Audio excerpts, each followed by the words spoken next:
And now there's people shooting outside. There we go. That's what I wanted to fucking do tonight. Fuck. It should not have taken me this fucking long. It really should have not. I can't see why I drink on the show. I can't see why. No reason why whatsoever. Oh, fuck. Welcome to the closing hour, which I'm actually just fucking close out early. Why? Because I'm already done tonight. Fuck it. The only reason I'm going is because I want to drink this bottle of wine and smoke a cigar and talk about things. I actually did have good things to talk about tonight. I still do. Just posted about it on Instagram. You can find me on Instagram at the goddamn bacon. Just all one word. At the goddamn bacon. And that's been my longest running social media. It's the only one which has been threatened a million times, been pulled, has been shadow banned like a million ways from Sunday and the other 8 days and holidays or whatever, however many there are.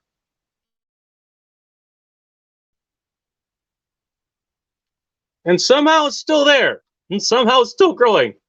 I'm almost at 500 followers there. Hell, I guess I'm doing something right. Probably the only place that's doing something right. What, I got 46 subscribers here? By the way, if you're new, you know exactly what to do. Hit the S button. You know what the S button is. It has 2 syllables. And then after you do that, you know the second step. There's a button next to it. It looks like a bell. And then you click on that button.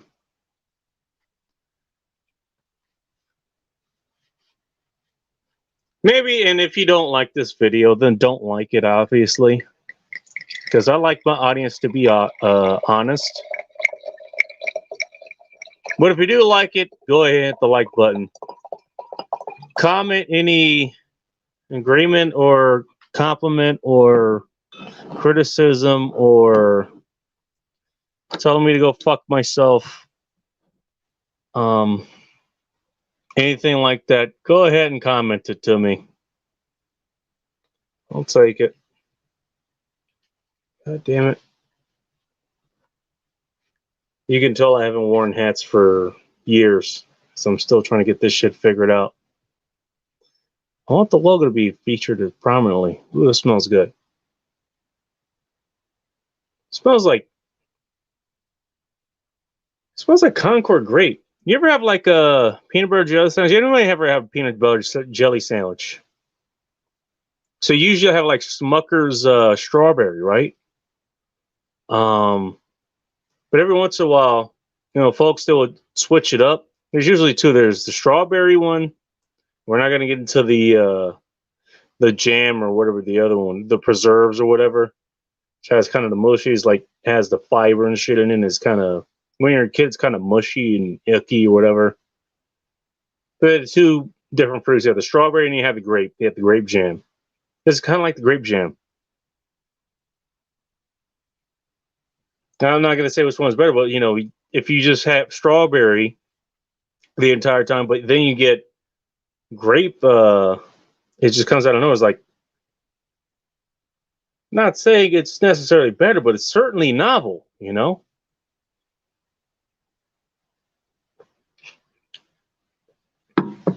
Sort of like the dating pool has all been black chicks the entire time, and then you get a white chick that shows up and is kind of interested in you, you know? And hey, now,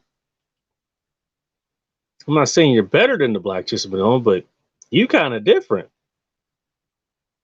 And it turns out they are better, despite what the people who have dated white chicks their entire lives have to say.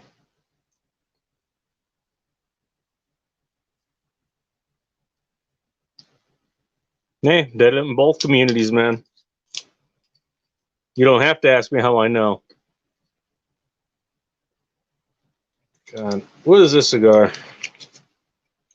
Is So I can use that too. This is the one I didn't choose last night. I kind of wish I did, but given that a lot of it's still sitting there now, Jesus Christ, this is as far as I got. That's as far as I got. That's Diesel's Delirium. And it did fit last night because I was still kind of delirious last night from the fucking poisoning that I was dealing with this entire fucking week. What the fuck was that?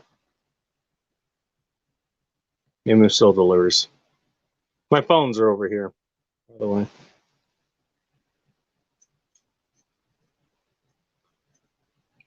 Yeah, I picked that one because I thought it was the most fitting, and it was not the worst cigar I've ever had. You know, even just poking a hole directly down the center to get the most airflow pop, it won't stay lit. It got kind of oily at the end. It had woody to kind of like grassy notes at best. And no, it just wasn't worth it. It wasn't worth it. I'm glad I tried it. It wasn't bad. It just wasn't good. I guess maybe I've had too many good cigars. You know, as Rob has said, as Vince has said, Bull Rush has said, I think Nick August has said as well. You get the good ones too early, and it's not that I had too many good ones. Well, maybe not by their standards, at least. That's one is like, nah, I don't think I'll be adding that one to the vault. I don't think I'll be revisiting that one anytime in the future. Unless it's like on discount or something. And even then, it's like the effort to smoke that one is just, it's not worth it. It was fun in a few months while it lasted, but it wasn't worth the commitment. Much like most women today. Here you go. Diesel Delirium. Just like most women today. It's worth it for the first few puffs, not for the long haul. Let's see if this is any different. This is Romeo Julieta Madelis de Oro. It's an 1875? What's this? And I have the case here. Did they have anything else on it? Nah, just a Surgeon General. That's really all I had on it. Had a case, and that's it. Oh, this thing keeps falling off, so I guess... much like a comment, it just keeps slipping off, so why don't you just go ahead and take it off. Just go ahead and do it raw. Why not? What's the worst that could happen?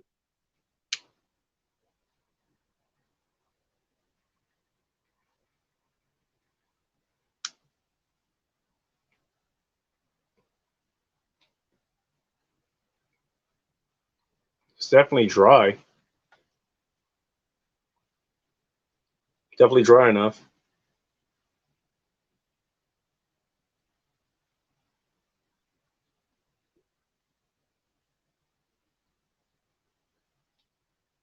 Every person that has a humidor is going like, dude, bro, it should be super dry or anything. Like, I don't know. I'm still working on this. I'm doing this by ear, by feel. So give me time. Okay. I'll get to all your book knowledge later. I'm just doing the street knowledge as I'm going through it now. Okay.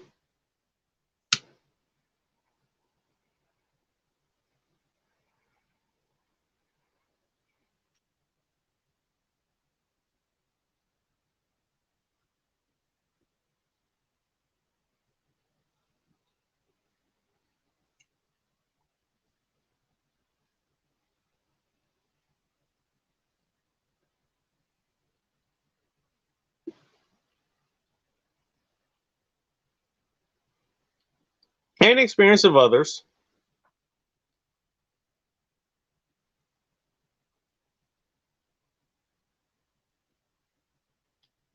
Shout out to Vince at masculinegeek.com and masculinegeek.life. In fact, if you have not subscribed to masculinegeek.life, we did a Zoom meeting today where we talked about a certain subject. What was that certain subject? Well, I kind of wish you were there. It would have been nice.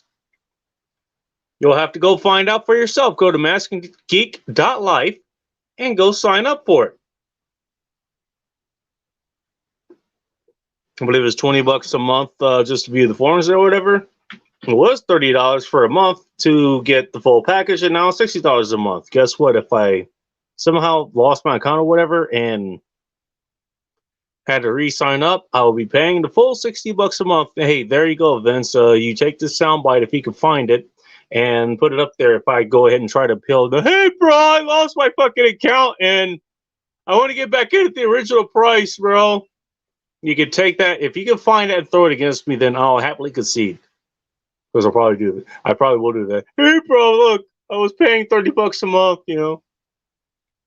That's what you wanted anyways, right? And you raised the price so you would keep all the other spurgs and tards out, which I would say that's what he actually is doing.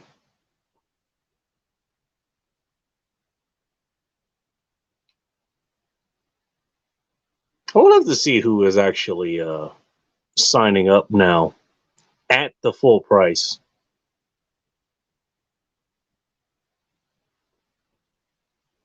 Even if they are, look at the meetings, what, twice a month, 3 times a month.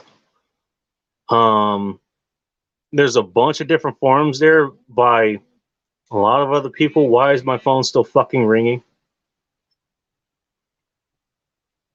I'm just going to go ahead and put a hole in this. Let's get some airflow here.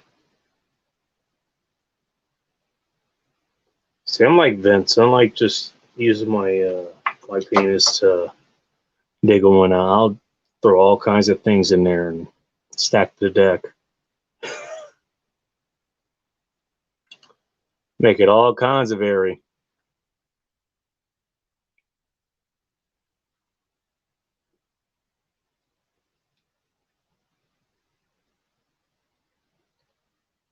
I'm enjoying this. It's not bad.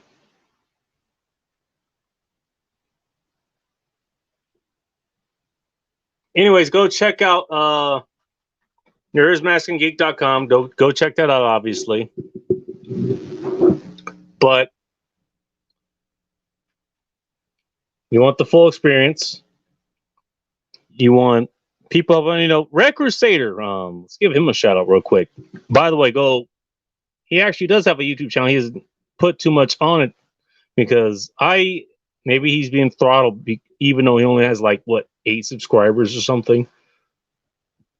And I've even hit the notification bell on him just to make sure I get all of his shows. To give a comparison, there's a guy, what's his name, Christopher Morales. One of the guys that we ended up kind of meeting up, not offline, we were still online, but not on the stream or whatever. Like, we both met from Aaron Clary. So we both know each other, and now we both have YouTube channels, obviously. I have this YouTube channel that you're looking at, and you're listening to me speak into the box for. God damn it. Who the fuck is contacting me now? Jorge wants to send you a message. Okay. All right. Okay. Whatever. Anyways. And what is it? It's Seymour something. I can't remember exactly what it is. And I can't bring it up now. Actually, maybe I can. Hang on. That should be fully charged. For whatever reason, this backup device that I have wasn't charging for some reason. Maybe it's because I had it plugged in and it just stopped charging. I don't know. All right. Let's see if that works. Let me see some. Let's help a brother out. I only have 3 times the amount of subscribers that he does, because that's really going to help him out. It's going to give him like 3 followers. Hang on.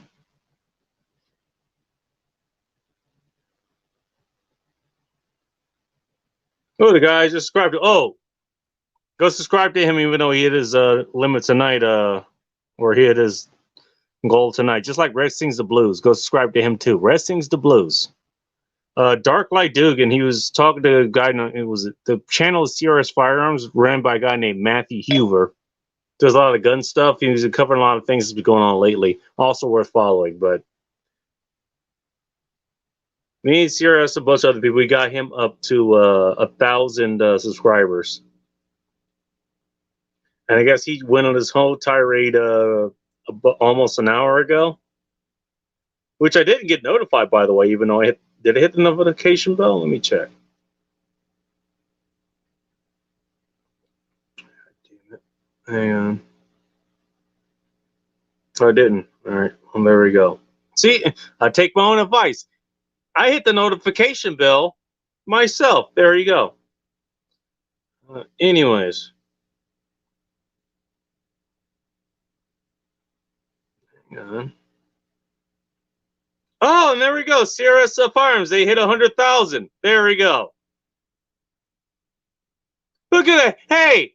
Hey, you haters. I can't hear you over the sound of all this fucking winning. Hey, you guys wait till I get the fucking 50 subscribers, man. We're throwing a real fucking party here. I got Prosecco and everything.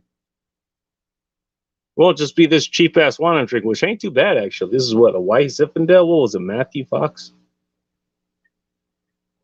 We'll talk about that later because I don't want to get too far off track.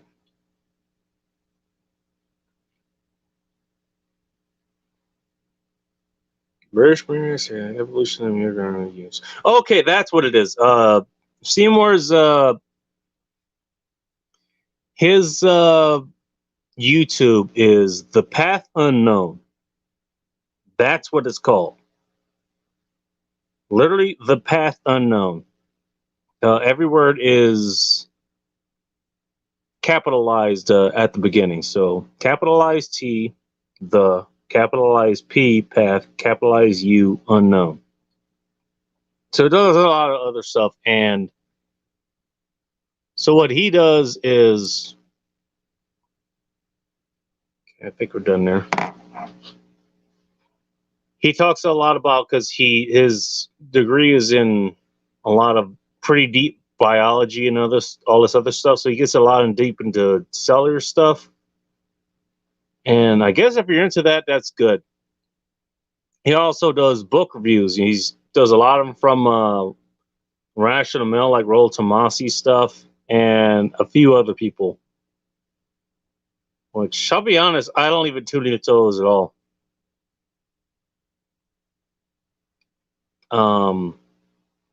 Chris, if you're listening, I mean, I tune in just to kind of give support. Especially too if I see something that's kind of interesting, but a lot of the stuff that you're doing, just so you know, if you're listening, seems like you're doing it not just for you, which is, there's nothing wrong with that.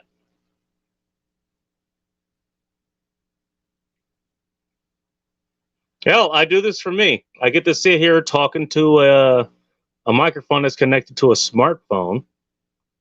If anybody calls in, I can listen through these headphones that I have on here that I've had for years.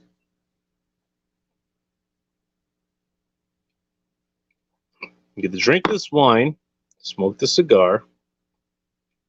Hey, if anyone tunes in, then you have a nice conversation. That's pretty goddamn cool. And again, it's what I would be doing at a bar in the first place.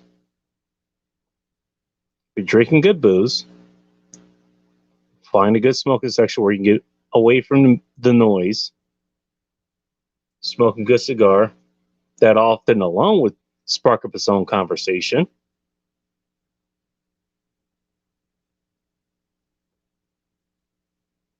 Then you have said conversation. You know? There's nothing wrong with that.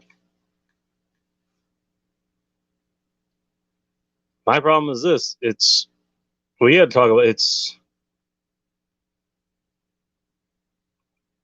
and keep in mind, I am a continuous study of nutrition, and that also has to be de facto biology because kind of based on that.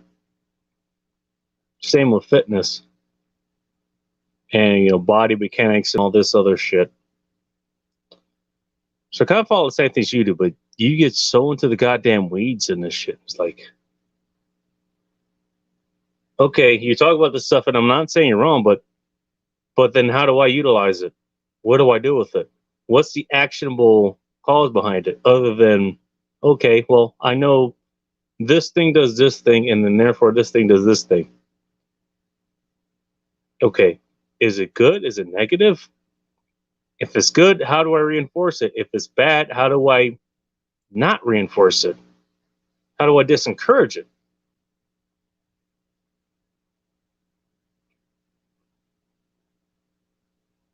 And then this is a little bit more personal. Not that I have any problem with Rollo or any of the other books. Dude, I've been studying shit for the longest.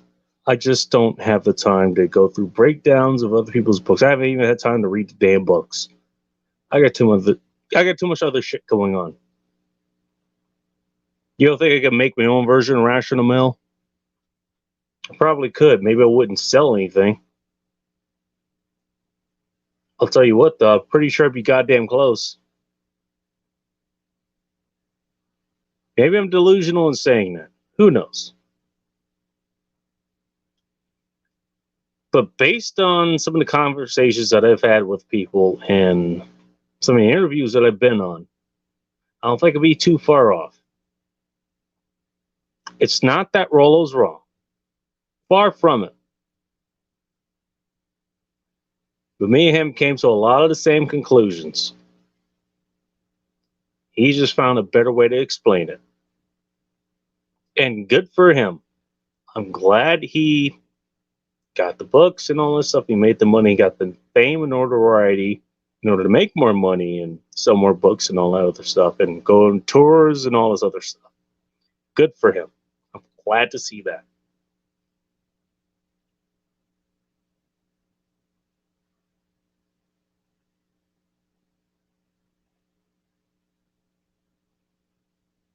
But at some point, which is the point I'm really making here, some point you got to stop reading. You got to start doing.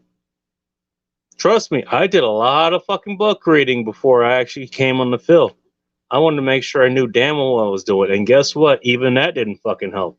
Turns out, dealing with humans, no matter what sphere you're dealing with, whether they're dealing with just social dynamic environments, or you're dealing with the dating market, or you're trying to find a girl for marriage, or you're trying to get a job, or your career, or whatever.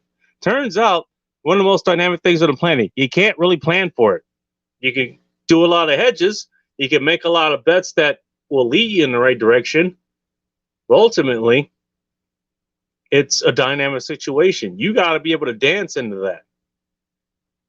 And so to learn to be able to dance, that's a whole different thing.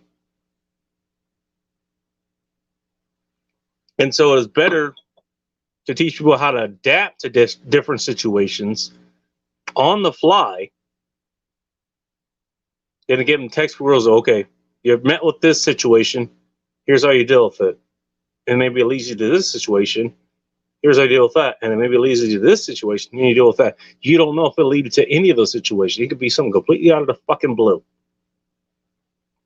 You need to be able to deal with the fucking chaos that is humanity.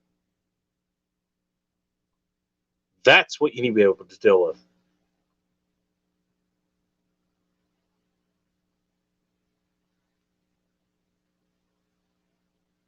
Because that's what humans are best at. Humans literally are the best when they're not following the rules. That is when they are their best. Let me say it again. Humans are their best when they're not following the rules. When they are breaking the rules, when they're breaking the boundaries, when they're breaking whatever constraint, what that was put on them before in the first place. When they break beyond that, that's when they reach new levels. See the speed of sound. See getting out of the fucking space orbit. C going down to the Mariana Trench.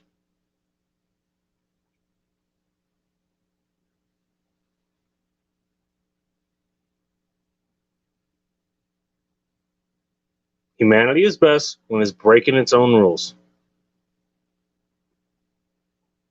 Do you wonder why I say humans shouldn't have rules? The only reason we have rules is because those rules are designed to be broken. Bent at the very least.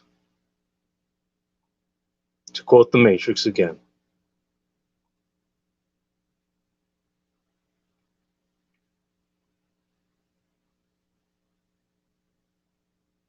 This is actually one mild cigar, man. I expected a little bit more out of this. But it's still pleasant. Staying lit. It's got a nice ash on it. Pleasant.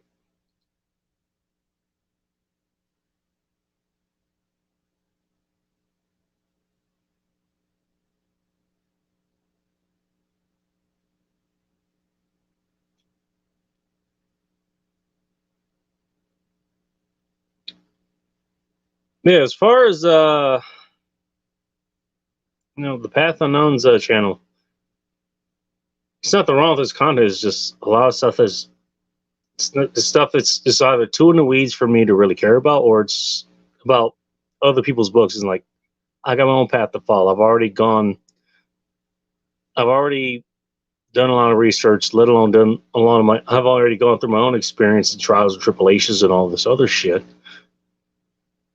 I don't need to do analysis to other people, especially when I've already listened to them. You do know Rollo has his own damn show every Sunday, which goes over 3 hours, which I've listened to entire episodes of before I got kicked off by Sambada. Because I was combating his fucking trolls. Somehow I got lumped in there. Surprise, surprise.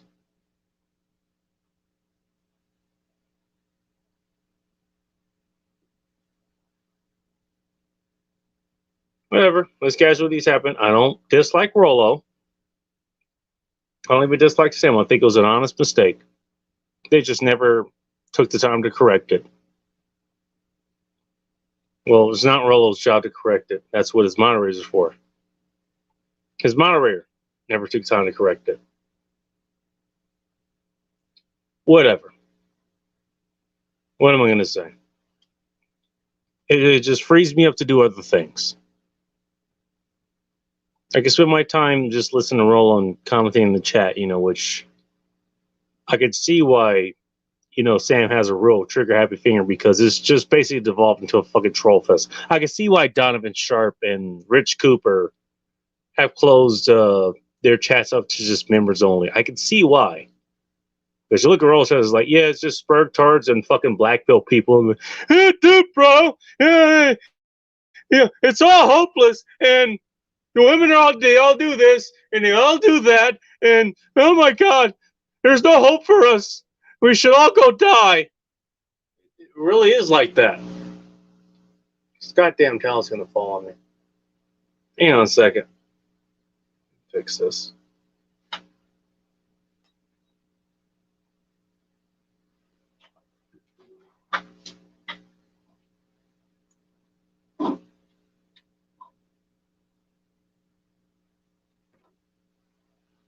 I think I'm gonna apply a little bit of heat to this. Fuck it, why not?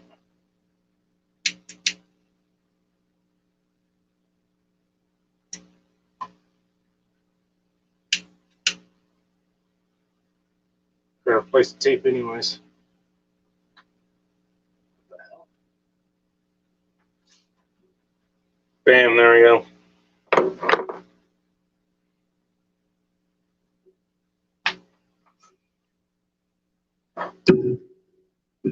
As I bump the mic. I'm glad it's on. So one thing I'm glad I got on this mic is it comes on its own little shock-proof thing. So if I fuck with the table or something like that, okay, to move the mic because it's kind of loose and I got to do other fixes and all that other stuff. But if there's like an earthquake or something, you might not hear it through the mic. You'll hear another background noise, mainly me screaming and hiding under the table.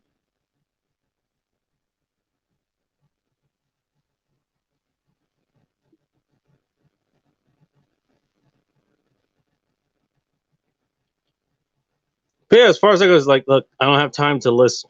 Not only do I not have time to listen to, take time to read someone else's, like, how to get the girls and how to understand the girls. Like, I've been doing girls for the longest fucking time.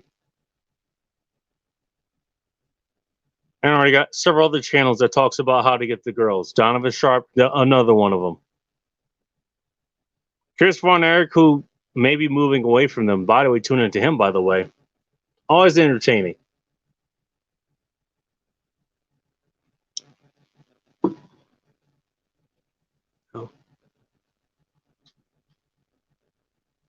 It's one thing, you're listening to the original source talk about dealing with the girls, or the intersexual dynamics and all this other shit, especially when you already know it. Maybe this is just me. Probably it's just me, so if it's just me and you're just Chris, if you're listening to this and you're just getting this just from me, go ahead and disregard it. That's fine. No, you can disregard all this and that's fine.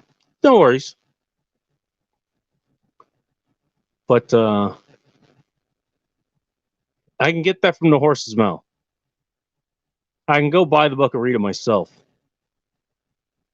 But then I go and I was like, oh, look, and don't want to listen to somebody else's breakdown of someone else's book. Now, I did one breakdown of another book, and that was Aaron Clary's Sanity's the Future of Wealth. And I did it because I bought it in paperback form because he wanted people to buy stuff in paperback form so it could help him build his damn house. Which is fine. This is actually a little bit too high now. See, that's what happened. I'll move it down and it starts moving all over the fucking place. Jesus. Anyways.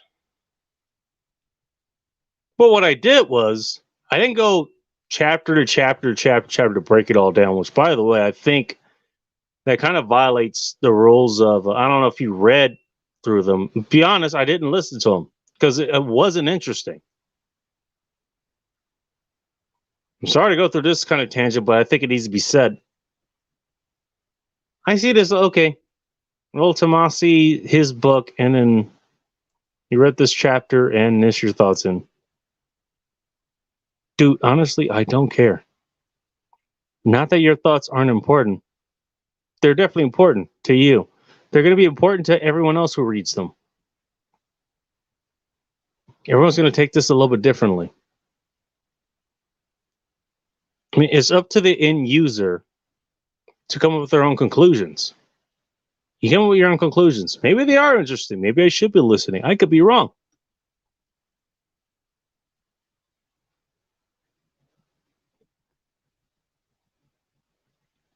It's just that I don't have the time. I got bigger priorities. I can focus more on things that make girls go, I don't care.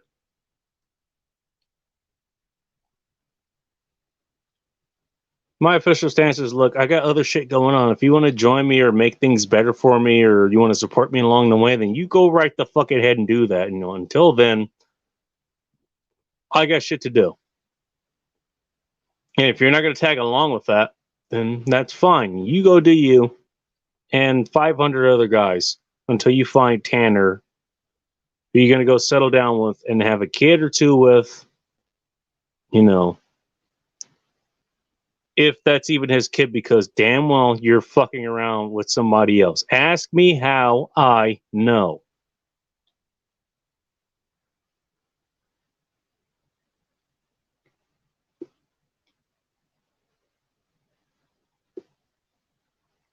I never tell the story about when Hot Russian ex friend came up to visit us in June Lake, and she parked her car at her friend's place, who happened to be a guy, and he drove her up all the way up here and stayed in a room with her that I provided for 2 nights. and then we had to clean that room, and we found certain things. I never told that story. I don't think I did. I'll keep that one in mind. Well, just telling you that, I think you can come to that natural conclusion. Happily married, by the way. By the way, they got 2 kids now. They live in this nice house. Big, happy nuclear family. I wonder if the husband knows about that. I wonder if he does.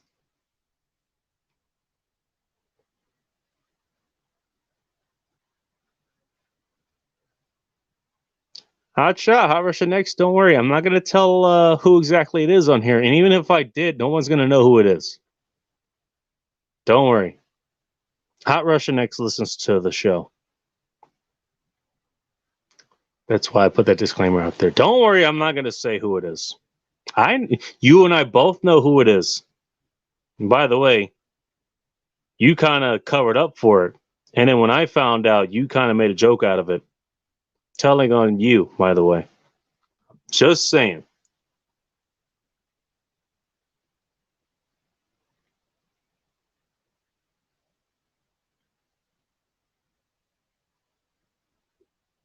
Man, how's that for foreshadowing? Trust me, I got a lot of stories to tell coming up. Stories that I can't tell right now. Just give me a few months, maybe a year or so.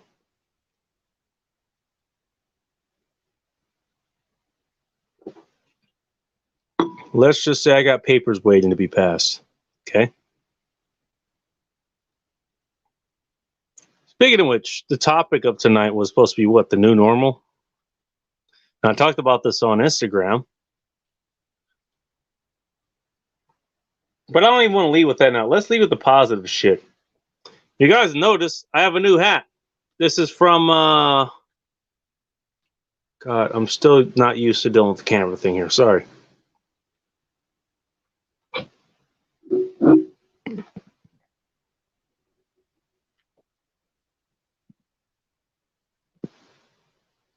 It's from a band called the Failsafe. And some guy named Rob, if you can find him, I hear you can find him at robsays.net. He did a show called the Salt Lake Sit Down a few times with this band. First time I think with the whole band. Second time I think it was just a couple of members that were doing acoustics. And his last time, they had their audio engineer on. Oh, this wine, by the way. It's from Star Super Saver. It's Matthew Fox Wine Zinfandel.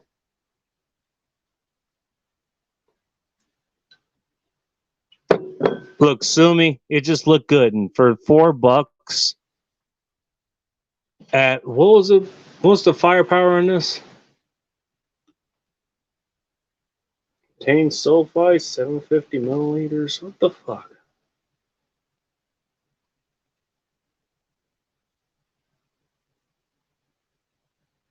No, fuck. Maybe it doesn't say.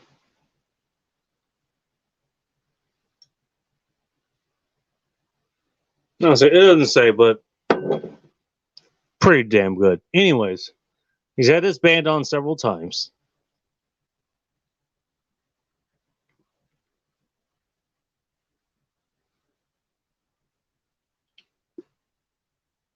And I remember hearing, hearing the music that they were playing. I was like, this is fucking good. And I tuned into their YouTube channel, The Failsafe. It's also pretty damn good. It's like, yeah, I enjoy this. This is good shit. I still remember, what was it? One of the last channels, one of the last shows they had. It was before the one I listened to the last time with the audio engineer. And sorry, I don't remember his name. If McTubis or anybody else or Red Crusader, anyone who's listening to this, leave me a comment and comment his name in the chat. Do me that favor.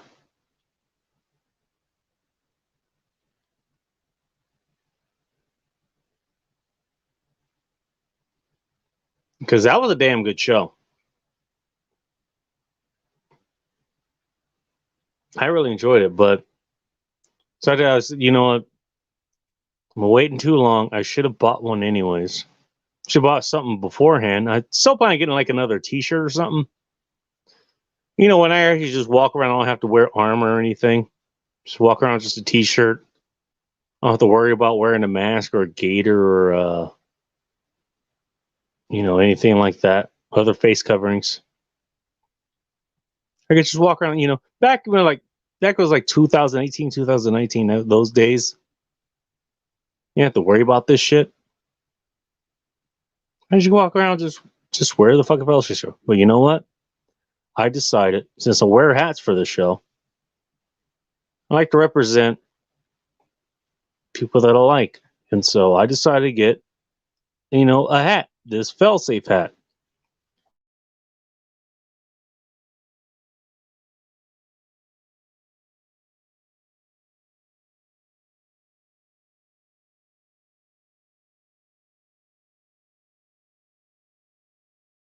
Hang on. Why am I frozen? Okay, there it goes. Came with a button, the Failsafe. I still remember I'm picking up the package, and I thought I'd be picking up another package actually, and I grabbed this one, and I look at my mail app, and it's like, this package is arriving. I go down, it's like, I go back and look, it's like, did I miss it? It's like, it's not here. It's like, what the hell? But I'm picking this one, it's like, I'm hearing metallic clanging and shit. It's like, what the fuck is that? But it's this. It's like, this shakes out as I drop it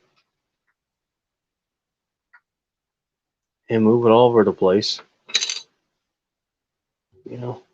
It comes with, a sticker, the Failsafe. Again, go check them out. Trust me, good band. Regret I haven't. I'm going to redeem myself. I'm going to be getting a shirt from them at some point, and I'll be ordering the EP that they had, the CD that they have. I'll be getting that from them. It's an extra $5. I mean, for fuck's sakes. I cannot spare that for good fucking music. They have that. They have the sticker, which I'll probably be putting on my snowboard.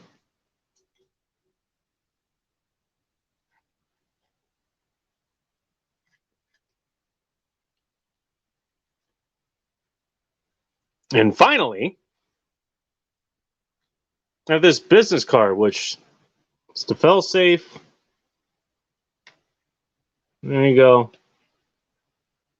www.wearethefailsafe.com, and then we are the failsafe at gmail.com, because, well, they have their, that's the weirdest thing. As somebody that owns their own website, I know that you can get your own email address. So I own the goddamnbacon.com, but I also own my own email address now because of that. And you can find me, you can email me at bacon@thegoddamnbacon.com. So I don't know why they don't have Failsafe at thefailsafe.com, but whatever. They do Gmail, which is fine. I guess it works. But they have that. But on the back of it, they have this handwritten letter. It says, Bacon, thanks so much for supporting the Failsafe. Signed by Benno, Kayo, who I know I've interacted with personally, Chad, and Jesse, the bandmates of, or the band. If you can see it, there you go. Band people of the Failsafe. Like they, what do you do? Like they send a handmade card, and they basically they sign it themselves. And I think that's a really nice. It really is a nice touch. If I ever did merch like that, that's probably how I would do it. I mean, it'd probably just be me. I mean, I'm never going to have a band or anything. Knock on wood. I actually wouldn't mind it, but there goes some of the ash. Whatever, I'll figure that shit out later. But the fact that it took the time to do all of that just for a hat, all I did was get a hat, really. And I got it to advertise them for shows that I'm doing here. Whatever paltry advertisement I can do here. Again, go check them out. Go check out their music. I think it's good shit. They've been featured twice on a Rock Revival Review. They had their own slot, and they They're the only band, actually, now to think about, they're the only band I had that they had an intro. Because I'll do an intro for a band that I've already done if they've done a new song. They're the only band I've done where they had two songs that I intro them with them both. So I played both of their damn songs. That's the only band I ever did it for.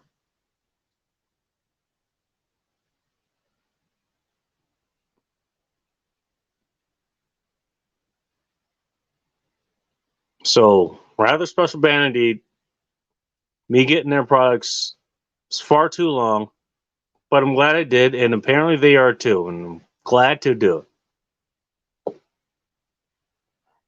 Done trying to hold on to that ash because it's already starting to fall all over me. That's why I have to start getting over an inch long. It starts falling over. Most like Soul Boys' penises. Hey! Speaking of Soul Boys' penises, I'm kidding, Bull Rush. I am kidding because you're coming up next. I've got this package here, and it says by Washington State Patrol. I'm sorry, that's just the acronym. It says from Wet Shaving Products. Yeah, that's what it says. What can I say?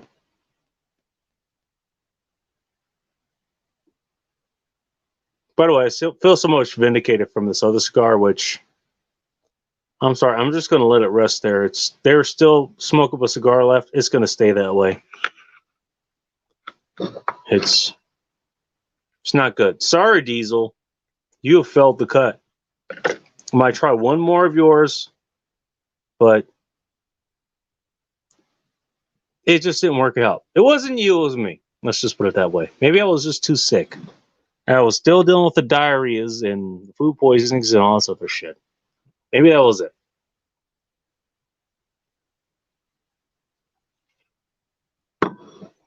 Maybe because I'm drinking a frou-frou wine like a white Zinfandel.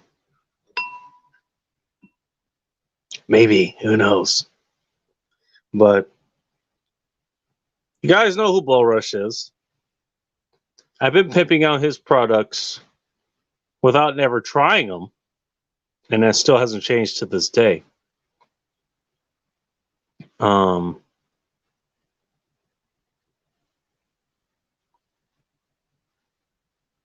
everyone else, RobSays.net has sworn by it. He literally took it out of the package and went and used it on his damn head. Vince has one. Mictibus has one. I think Red Crusader has one. A lot of other people have them.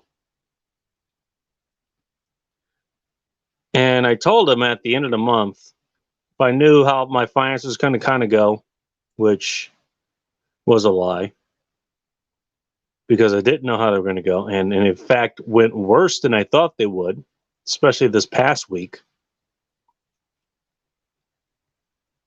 I was like, okay, I'll find a raise that I can get.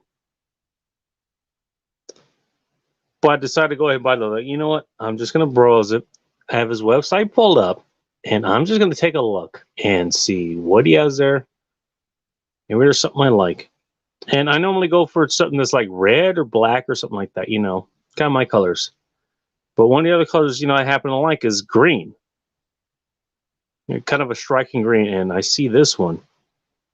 And no brush, it wasn't just the fact that I think this was cheapest one you had, and it was only cheap by like $5. Trust me, I could spend the extra $5 if I really wanted it. But I saw this and I thought it was like, that looked really unique. And so I hit the click button. And you know what? It was supposed to arrive yesterday. It actually arrived today. It arrived after I got this hat, because I went down. I thought I'd be picking it up because we had this meeting on was it the Mask and Geek Life meeting? And I meant to tell Ball, hey, after this, I'm gonna go. It was supposed to arrive last night, so this is the next day, and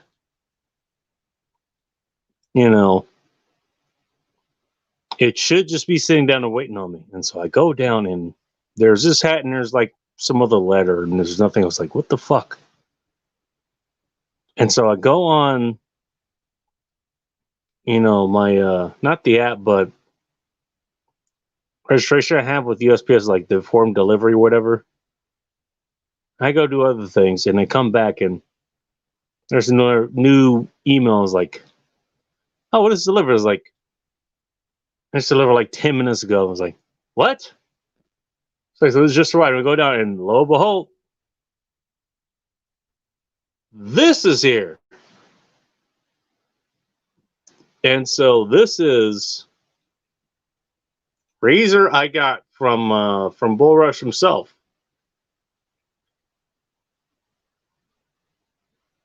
This says it is a spike. It's 11 by 16th or something. Union Cutlery Co. Only in New York. And what really stuck out to me was literally the green handle. That's what stuck out to me.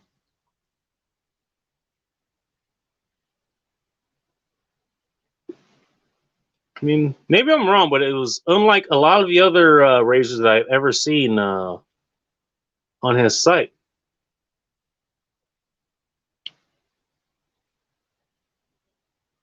Kind of wish I hadn't shaven before for this. Hey, we can tell you what, here's what we're going to do. If I die live on his show, then don't buy his stuff.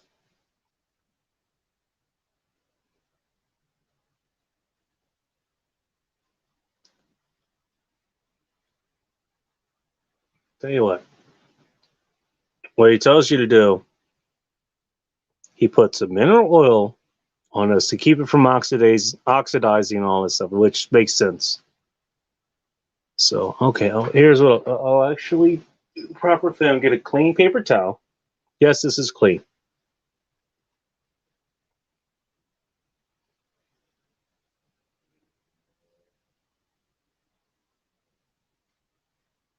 I wasn't even thinking about this, but I'll do it anyways. See how sharp it is.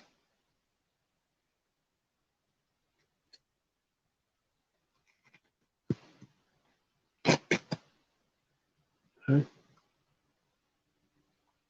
Definitely sharp. That has a straight edge.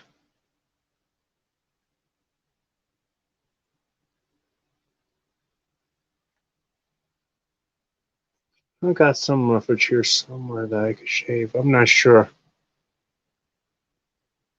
I usually use a foil shaver, so that usually works pretty well. Oh, something around here, which, okay, right it on my jugular. Never used a straight razor before. This may end up badly. Aren't you glad I'm filming? You're supposed to have, like, foam and all this other stuff, and I'll ask Bull Rush later after I, to kill myself again. Let's see.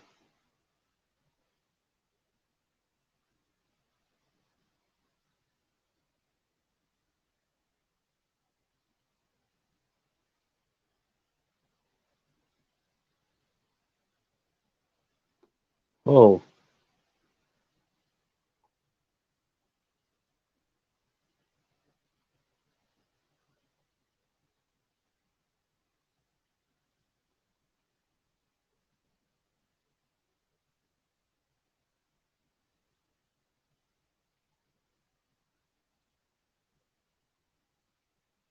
I'm already seeing results.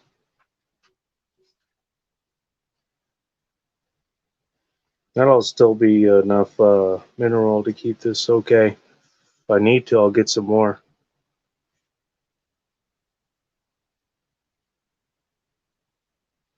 Just off of the little spot, and I shaved before I came on the show.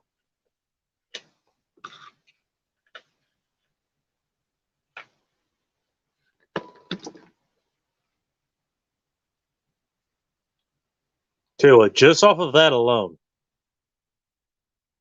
there you go. I can give my endorsement 100% behind it. I know nothing about shaving. I know about angles. I know how you should shave.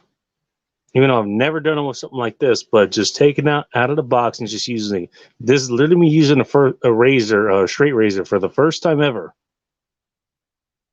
For the first time ever.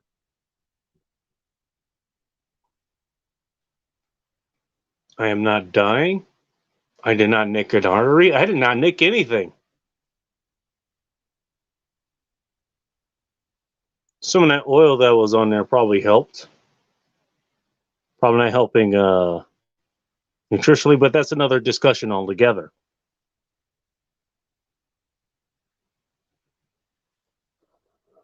But yeah, I can see why people like that. I can see why people will use that.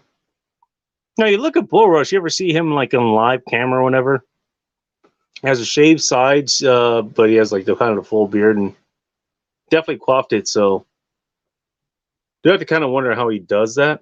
But I don't know. First of all, maybe he has his concubine do it. I don't know. So there's more that goes into that. So the products you use make your skin a little bit warmer, so pores open up deeper. The hairs grow out a little bit more, so it's easier to get them. But even just doing it just live here, you can feel it. It's not snagging my skin. It's only hitting the hair. That's it. You can tell that is a precision product. So yeah, that I can get 100% behind. Just off of that little test alone. Because it doesn't take me long to figure out how good something is.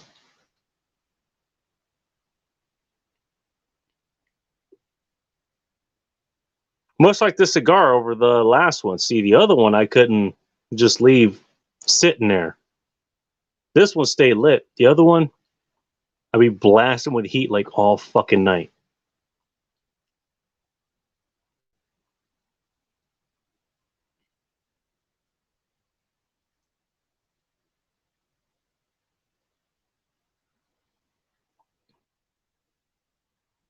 So we're talking about the new normal. That is the good side of new normal. We're going something with it. We're somewhere with this. Let me show you the bad side of new normal as I bump the mic and bring it out of alignment. Okay, no, actually, it is still in alignment. Yeah, we're fine. Well, I showed this last night on Instagram, but I went to go pick up my normal provisions from Walmart, and they decided to include this. Apparently they're hiring. I don't know how you can see that. As best we can. This is going to be apparently a lot harder than Instagram and YouTube have different fucking formats apparently. But that's their hiring thing that they have from Walmart. A couple of things in there you may notice. Give you a second to actually notice. Let me get my fingers out of the way, so all the better to notice it with. Give you a second to look at that. I'll give you about 10. I'm gonna take a puff of this cigar, and you take that time to look at this and see what is popping up. What's out of place here?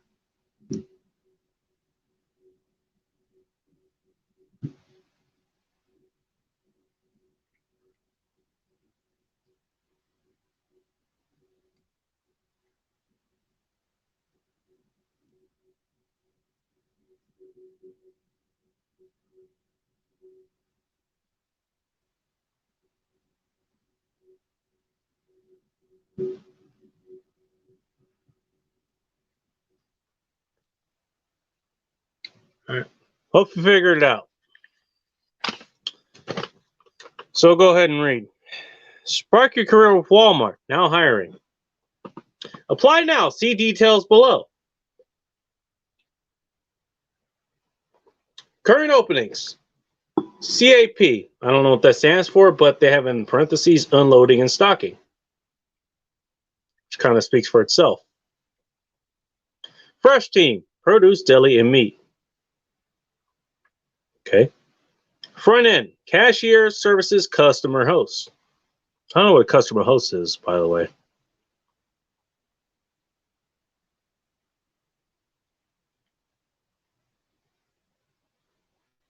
Maintenance.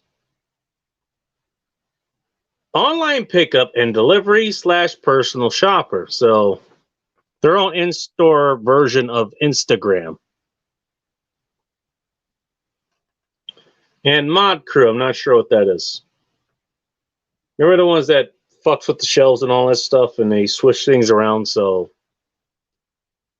every week you go in and things are in different places and you got to explore the store and maybe you buy more things because you're exposed to more things. I don't know. And that's the theory that they go by, and who knows if it works and all that stuff. Text jobs to 2040 or go to https://careers.walmart.com/ to apply.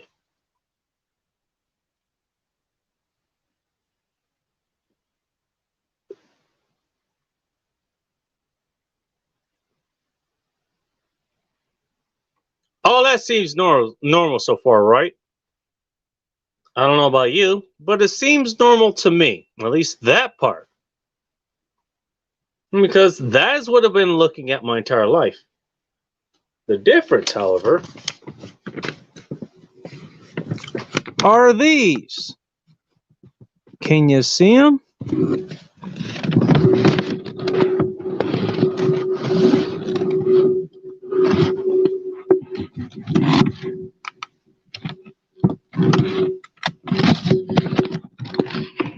Then down a little bit more.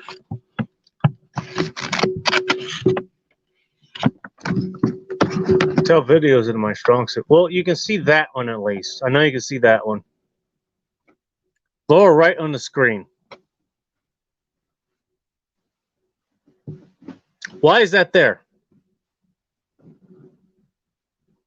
Again, look at the rest of it. It's just a standard, we're hiring and this is what we're hiring for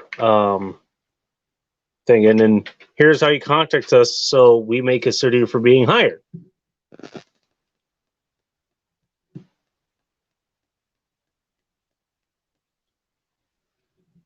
case you weren't able to see that,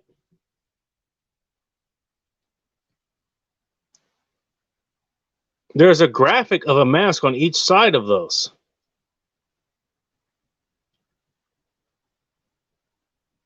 With no explanation as to why they are there.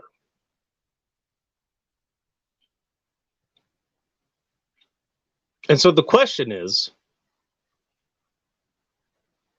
why are those graphics of masks there? And for me at least, I don't know about you, but for me at least, this goes back to the hill that I said I was going to die on back when this shit all started. I said it back in mid-July or whatever when it became statewide here, but also when it became, a thing that people that worked in the service industry had to do back in what was it, March, April, something like that?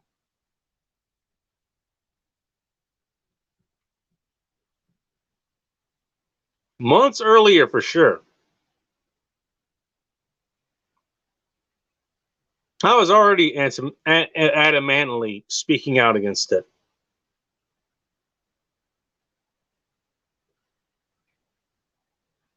Clearly to no effect.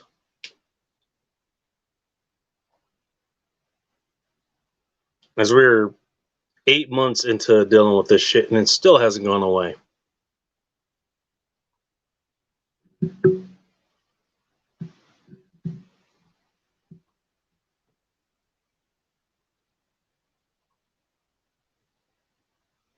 But this really stood out to me in the fact that it's just a normal advertisement. Hey, we're hiring. This is what we're hiring for. This is how you get in contact with us. Also, we're just going to throw these random fucking masks in there for no fucking reason. And it isn't no fucking reason. There's always a reason behind this shit. And so what is the reason behind this? I mean, it's simple. It's the same thing that I was trying to fight against. It's making the temporary crisis measures a more permanent thing. It is making it more ingrained on society. It is making it literally the new normal.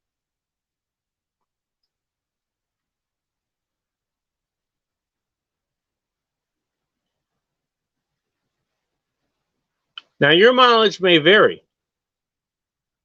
Maybe you're in Texas, or you're in Arizona, or you're in Idaho, or you're in Mississippi, or you're in Tennessee, or Florida. Even there, you might still see it. And in those areas, because they've lifted those retard mandates.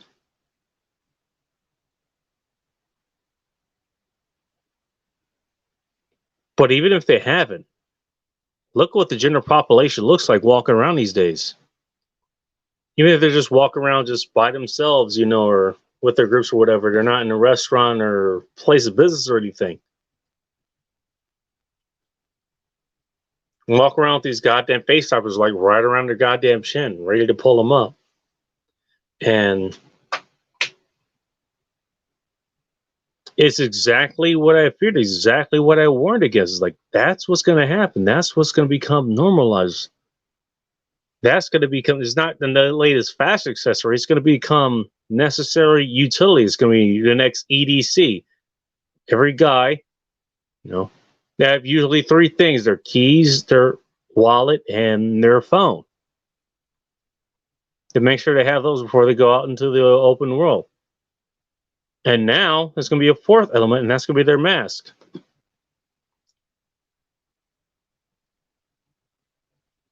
Let alone whatever the fuck women are carrying in their purse. Probably several masks. Maybe even some to put onto other people who don't have them.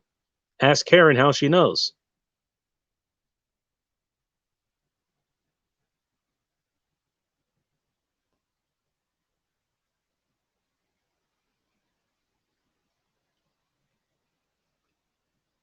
So I got called all kinds of things for taking the stance that I did as early as I did.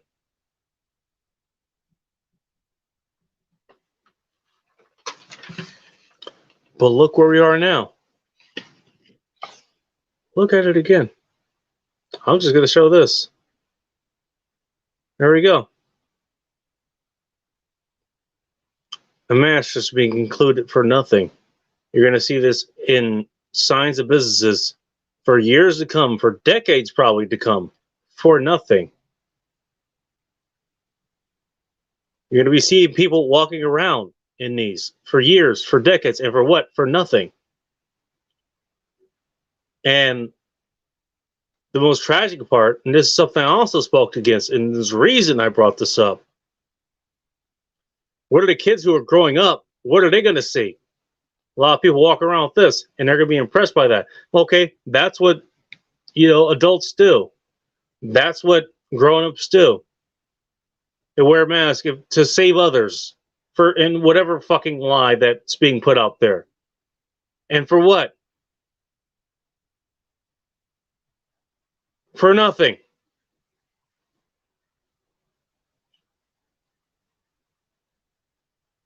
Anyone who listens to this damn show knows these fucking masks don't do jack shit. They know that. As far as this fucking retard virus.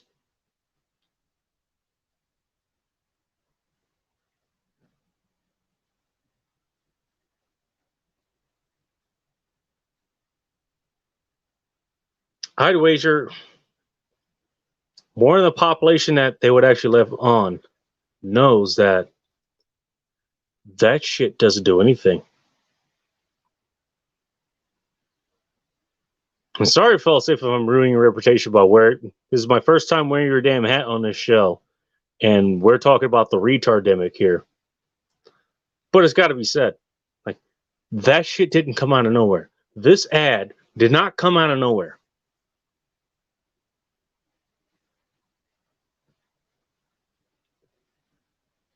At least when you go to a storefront, they say, at least at the worst, they have like, it could be, I can understand, we're concerned about our, our employee safety or customer safety or whatever. Therefore, maybe wear a mask, we encourage you to do it. I can understand that. No, at the worst, is per our government's order, you are required to wear this, which means you've really fucking taken the knee to do it. It's not done in any way to help your fellow man. It's just so you don't get, the federal boot knocking at your fucking door. That's why. Or I guess your state boot. Whatever. It doesn't matter what kind of boot it is. It doesn't matter. Reason I showed that is because that's how far this has gotten enshrined in this society within a fucking year. In less than a year, by the way. This whole mask shit didn't start until, what is it, March now? We're coming in about a week or two until 15 weeks to flatten the curve. We're about a week or two away from that. Less than a year. That's already been woven into our society. Already has.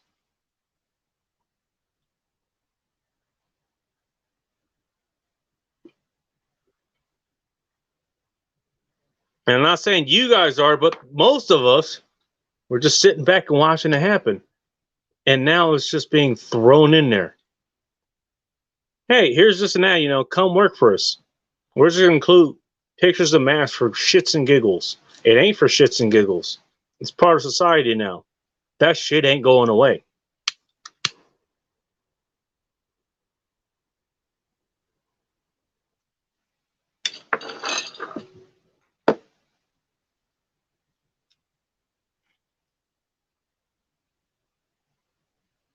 And so you have to wonder. As I asked LAW how far she's willing to go. Where's her line in the sand? Where's the line in the sand? I drew mine way back when. And I've stuck by it. I don't shop where I live now because they've gone full fucking retard as far as this goes. I'm sure there's a couple places I've been where historically I was okay walking around without a mask or anything, even though they had the signs up and they didn't really care. I'm not even going to risk it now. So there's nowhere I could shop nearby here that I actually trust. I still shop in my old fucking town because for the most part, they don't even play that shit.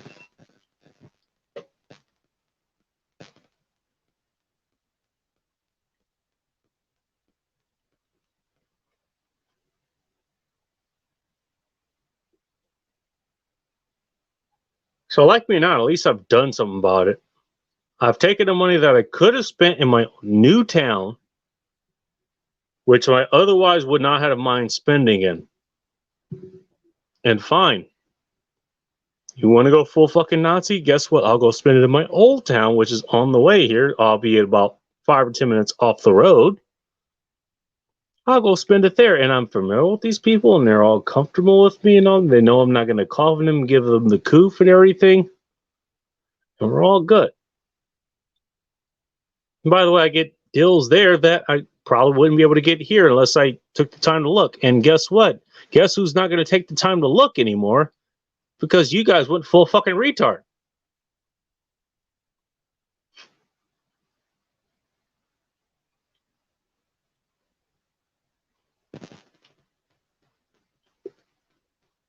But I'm doing something about it. But I'm only one person. I can only do what affects me and those around me. What are the rest of the fuck are you guys doing? Anyone else speak out against this? I mean, at least if you spoke out against it, then at least your conscience is clear. My conscience is clear. I spoke out against it about as hard as I could. So you know what? The fact that this is still going on, the fact that it's being ingrained in society, the fact that it's going to be going on for generations to fucking come. Mark my words, we're going to be seeing this for a long fucking time. This is not going away anytime soon. It was designed to be a temporary thing. The whole mask thing, the whole social distance thing. Give you a story about that. Talk about new normal. How long do you think social distance is going to be a new normal? Keeping people who otherwise would have been comfortable, kind of standing in line or whatever, let's just say, stand in line at the bathroom or stand in line to get in the line at a concert or a rock show or a restaurant or a beverage line, at a rock store, a rock show or a concert or anything. Or a ball game. Who otherwise, they would have been in line and they would have been close enough they could have talked to you because I don't know if you do this about, ball games and concerts. A lot of fucking noise going around. Kind of hard to hear anybody unless you're really close up. So you kind of got to get close to them to hear them.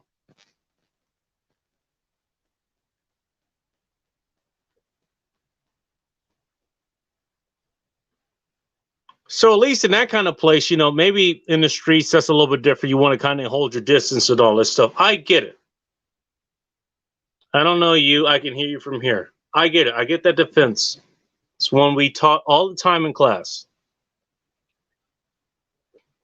A rock concert, at a game, even if you're from opposing teams, it's different. You're all there for the same cause. And so I imagine you're at least a little bit more comfortable getting a little bit closer just to talk to each other. And so even if you're from different teams or whatever, you can find common ground. You can talk shit to each other. But you can at least be productive or at least be entertaining. But the thing is that you're close to each other. What is the social distancing going to do to that shit? I still remember a customer that I was delivering to, like in Lower Queen Anne or something. It was in one of the apartments that's out there. Keep in mind, she wanted me to hand her order. That was on the order. She's outside. She's smoking a cigarette. I walk up. I've got her order. And I'm walking toward her. And literally, I see her with this look of fucking terror on her face, just walking away. Walking away. Walking away.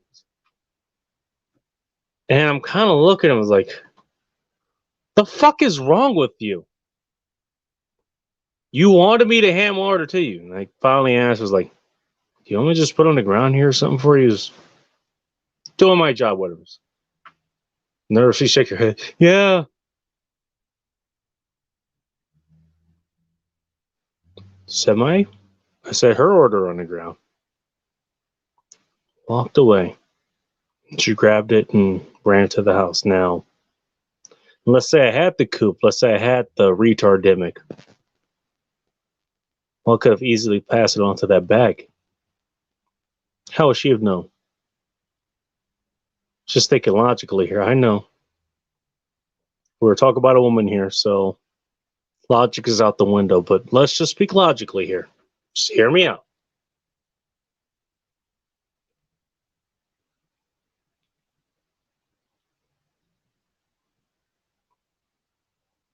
If there was reason enough to be afraid of me approaching her because I don't know, maybe I breathe on her or something, and then pass the coupe on to her,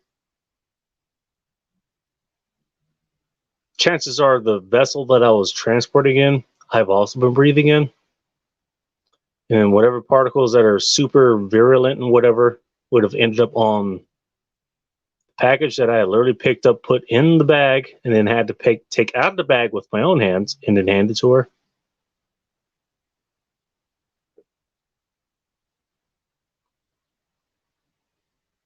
And so therefore, once she touches the bag, unless she leaves it out, in negative 15 degrees for 30 minutes, which kind of defeats the purpose of having hot food delivered to you. Well, now it gets transmitted to her. And gets radio out for her body heat. She breathes it in. She breathes it out. It multiplies. Bam, boom. Your whole house got the coof.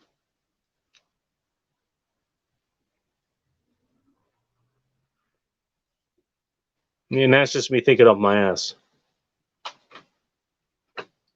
But that's a lot less thinking than she fucking. That's a lot more thinking than she fucking did. She literally just fucking reacted. And how many other people are going to be doing that? How many people are you going to see, you're walking by with a mask or without a mask? And they see you and they kind of instinctively kind of tighten their mask. You know how many fucking times I've seen that within the last 8-9 months?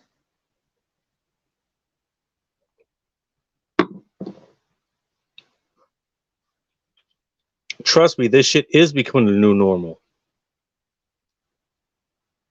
Reason I named this a new normal, we'll give a shout out to Carnivore Kimberly.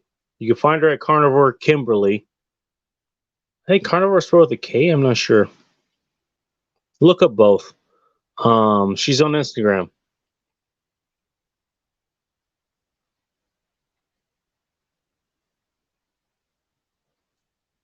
She apparently weighs more than me, even though she's a woman and she's only about 3 or 4 inches shorter than I am, which is pretty fucking impressive.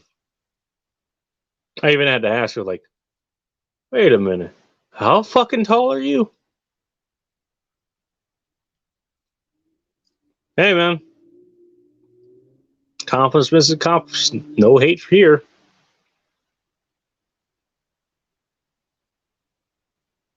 But I posed that question. I posed the picture on Instagram of that ad. See if anybody got it. Few people liked it. She's the only one that responded. She said this is the new normal, which shouldn't be normal. And she's 100% right. But even though she's right, she's not. No, this is a new normal. This shit ain't going away anytime soon. Even if all these restrictions, you see states are getting rid of this shit, Texas, Mississippi, Florida, Tennessee, Idaho, wherever the fuck the other ones are. Kansas, I think, was one of them.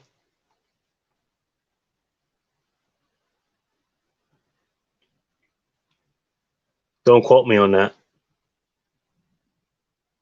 It's like 11 so states is like, okay, we're done dealing with this shit.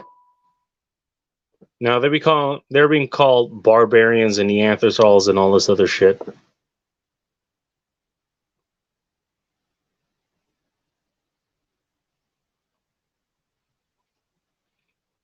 But the damage has already been done. As I said before, it's enough that the adults have been damaged to the point that they're probably going to be doing this shit for the rest of their fucking lives. What about the kids that are growing up looking at this shit? I don't know if you knew this. Kids are kind of fucking impressionable. And again, I don't know if you knew this or not. They're going to be the ones running the machinery in the future. No, when we can't or we won't. Think that's kind of important? They may be the ones setting the policies if we still have a system to set policies in.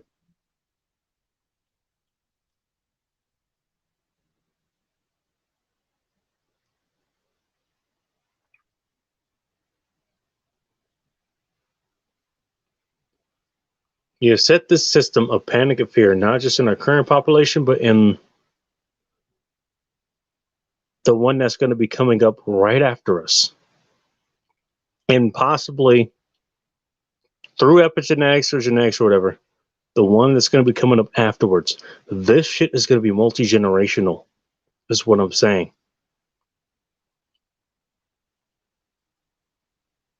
Again,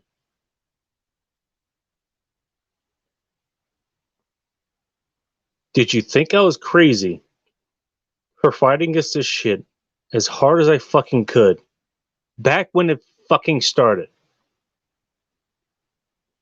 Did you think I was crazy? I'm not going to say you're wrong. I am crazy. Doesn't mean I'm not right.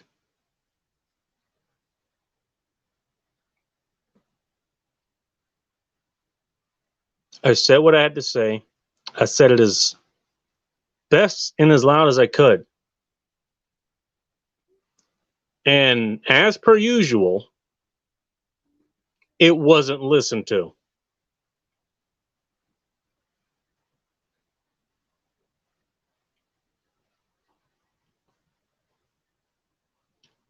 And now we're already, it hasn't even been a year, and we're already seeing the results.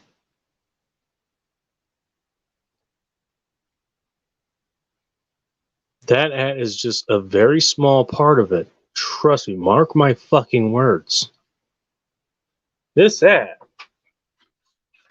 it just says, come spark your career at Walmart, and it shows where we're hiring. We're hiring for this, and text your jobs, but just has pictures of MASH for no fucking reason. Unless you understood the context. That's a small fucking sign of what is to come.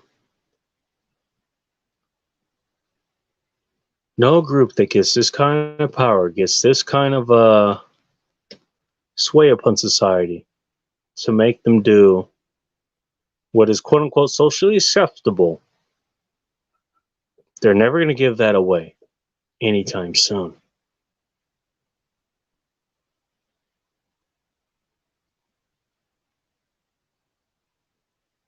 And like it or not, the fact that everybody just kind of fucked around on Twitter, yours truly included whenever I was actually allowed on Twitter,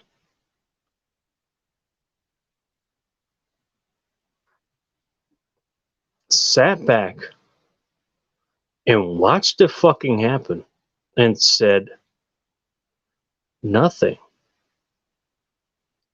Sure, maybe he said something. You put the facts up. Here's why masks don't work. You made the intellectual argument. I'm not saying that the intellectual argument does not need to be made. It certainly does.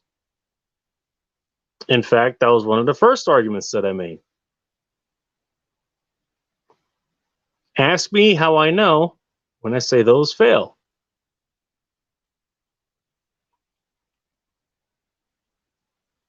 There are a few people who made the argument, the same one that I did. I said, okay, this is setting precedents for other more fascist shit going on, other more dictatorship shit going on.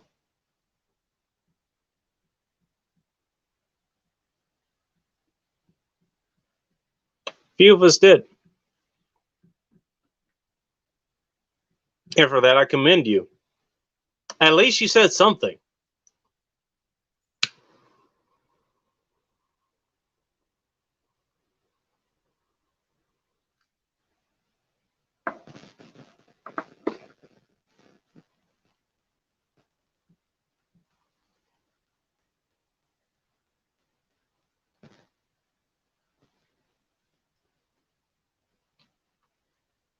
In fact, to be honest,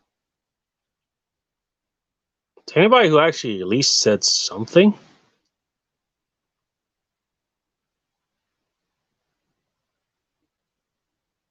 whether it was in private to one person or you had a platform to speak off of and you talked to people who were listening,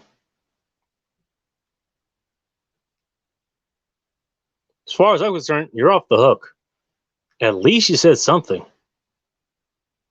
It's up to the people to listen. And if they don't, that's on them. But that's how far you've fallen. It's the point I want to make here. A lot of people didn't speak up.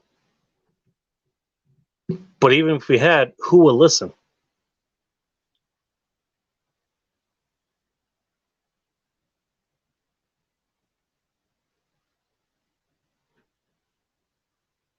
therein is a tough pill to swallow.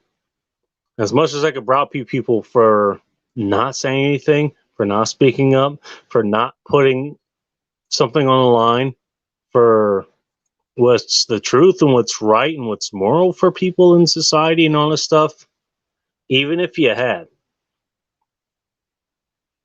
were they going to listen anyways? So, I mean, that was a little bit of a role reversal for you from what I was saying earlier. Yeah, you should have spoke up. I certainly did. But hey, even if you did, what results would you have gotten? No, as long as you had that knowledge, friend, I'm fine. I can kind of forgive you for not even bothering and for taking care of your own instead. At least if that's what you did.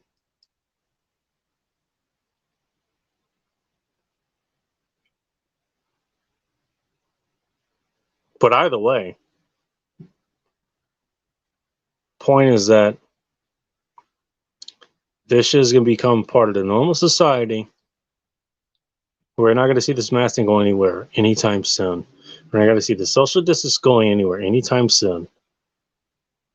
And God knows what other mandates we're going to have out. You know, what was it, the vaccine passport or something that was coming out, or was at least talked about? But hell, the mask mandate was talked about before it actually happened. So God knows how the fuck this is going to shake out.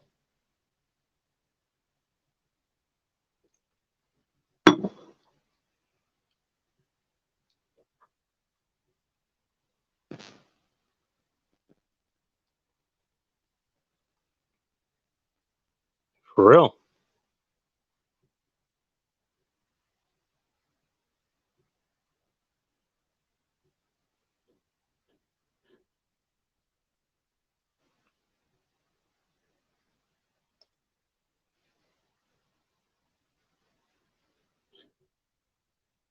Cap everything off.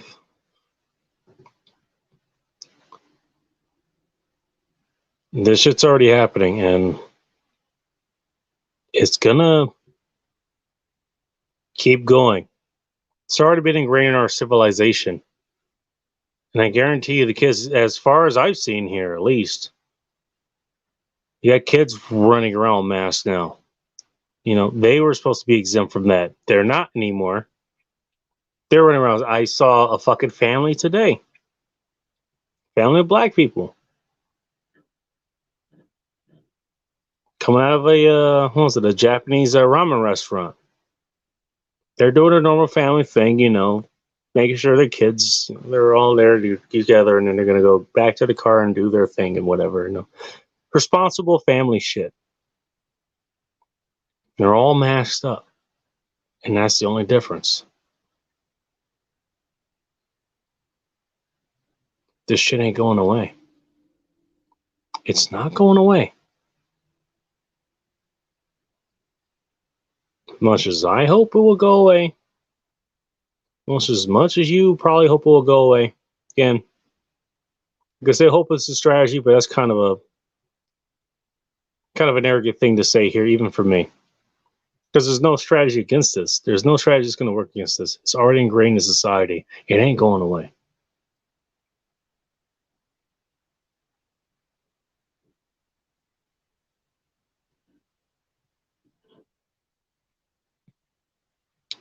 But that is part of the new normal. That is what we're going to have to deal with. It's what we do about it that's going to make the difference. And that, I think, we do have a little bit of good news. Now, there's a reason I featured this hat and the merchant shit that I got in the mail earlier today. It's how you support things. Now, as far as the mandates go, okay, businesses may have to comply with that. Government buildings are certainly going to have to comply with that. So how you deal with that? For me, everything gets delivered. I had to get my tabs earlier this month. Usually I go into the DOL, Department of Licensing. Usually going a day early now. Usually going the day of just to watch the shit show, but I don't have time for that anymore. So I usually go in the day before. It's funny, the day before versus the day of is a stark difference. It's weird as fuck. You would think more people go in the day before. Oh no. I'll go in the day after and I'm just sitting there watching for 30 minutes and just cackling and doing other shit on my phone and other stuff. The day before is like, I'm there for like 2 minutes. I get my shit filled out and I'm gone. But now, okay. I know what kind of shenanigans you're going to play because you're a government building. Hey, I want this shit mailed to me. And guess what?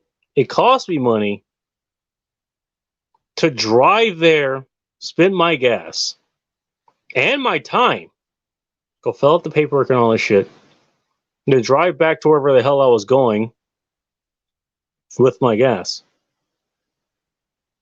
It costs them money for me to just fill the shit out online even faster, and then they gotta fucking mail it to me.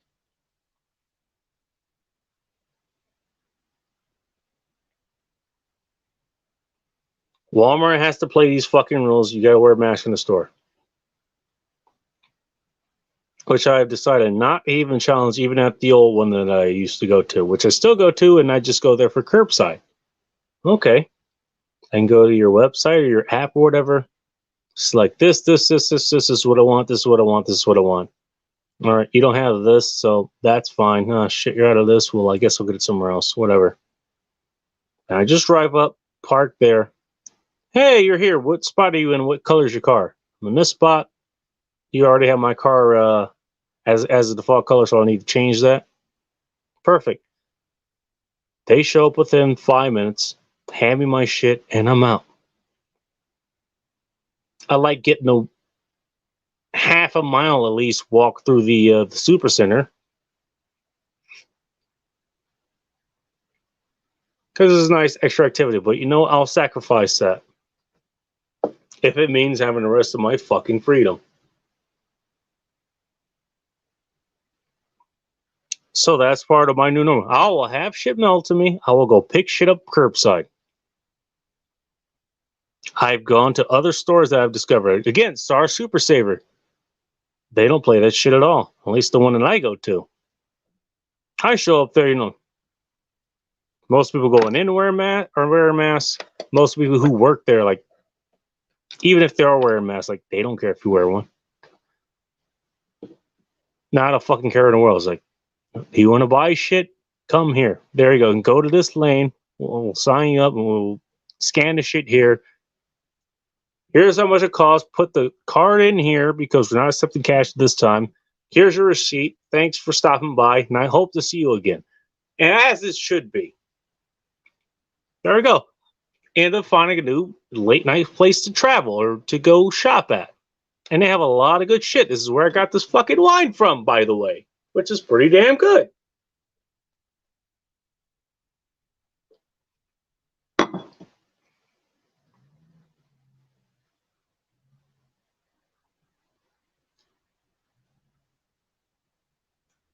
Oh.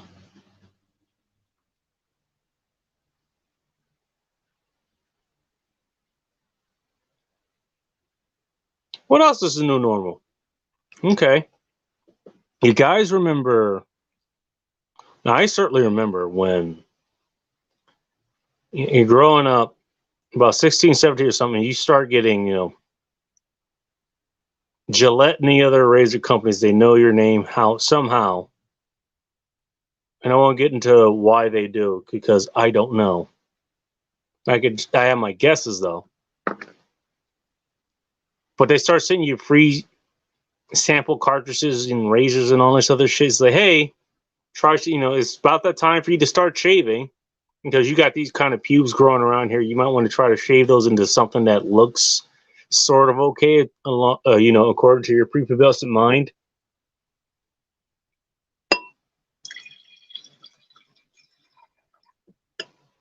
And whatever uses you, whatever other ulterior uses you use those for, I'm not going to judge you because I may or may not have used them for that.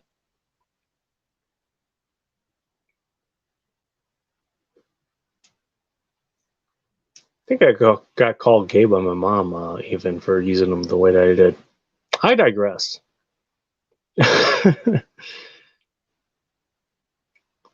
That was they send you. It's kind of the same thing, you know, like cigarette companies give you a pack of cigarettes for free, kind of get you hooked, or crack dealer give you a quick hit for free.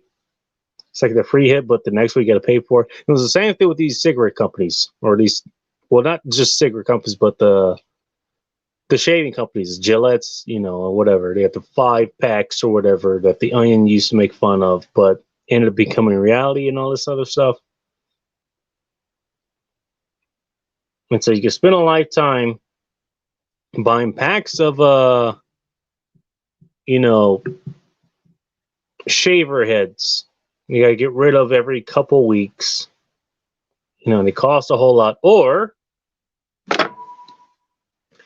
you can go to Etsy.com/shop/razors, and you too could have a nice razor like this one. One that not only, if you take care of it and learn how to take care of it, will last you for the rest of your life, by our good friend Bullrush.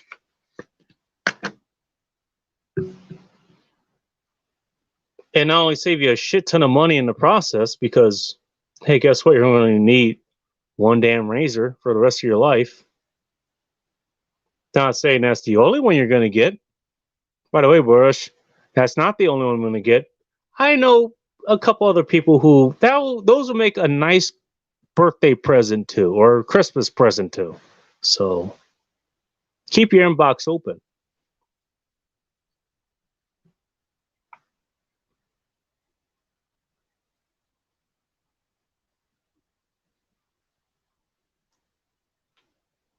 Fine.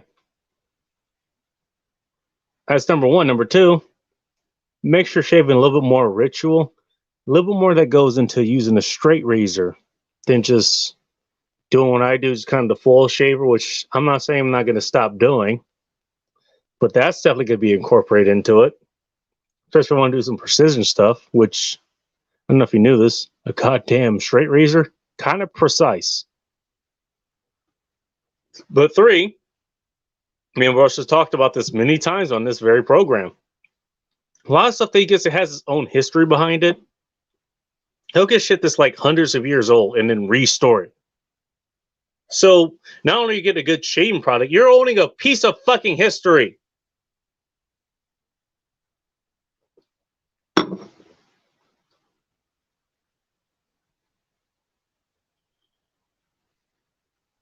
How do you beat that 3-1 pack? Another thing, and this is kind of personal to me. You know, this will be a Saturday night, and as I'm looking at the clock now, it's 1:14 as far as the clock is telling me. It's within about 1 or 2 minutes of the actual time. But this will be around the time that the bars will be calling last call. This will be the closing hour. You know, and that's where everybody, you know, they're crowding up to the bar and everyone's ordering their last drink, you know, whether it's their last beer, their last scotch on the rocks, their last glass of wine, whatever it have be. Because that's the last one you're going to be able to get because the bar is closing down. And then soon everybody's going to have to be worrying about how they're going to get home, whether they drove there, whether they walked there, whether they have to get an Uber, where they can be picked up by a girl to go to their house or her house or whatever. Ask me how I know.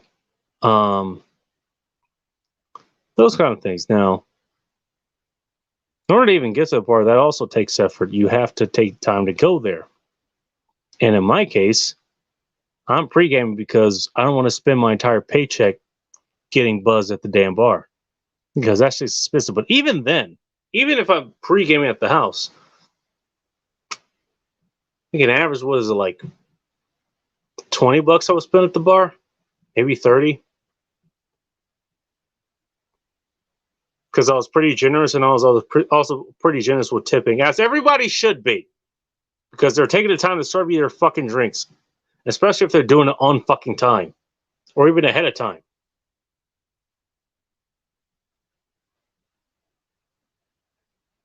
Sometimes 40, 50, maybe $60 if I was buying drinks for other people, which has happened. Now you add that up over 2, maybe 3 days over the weekend. That's a lot of money. You know what I replaced that with? Not just investments, but super chats. You know, Aaron Clare goes live. Donovan Sharp goes live. Now Red Sings the Blues. He's monetized. He goes live. Jack Napier. Who else? Sierra's Firearms. He went live tonight. He got up to 100K tonight, along with his co-host tonight, who got up to 1,000. Dark Light. Doug? What the fuck was his name? I'll find it later.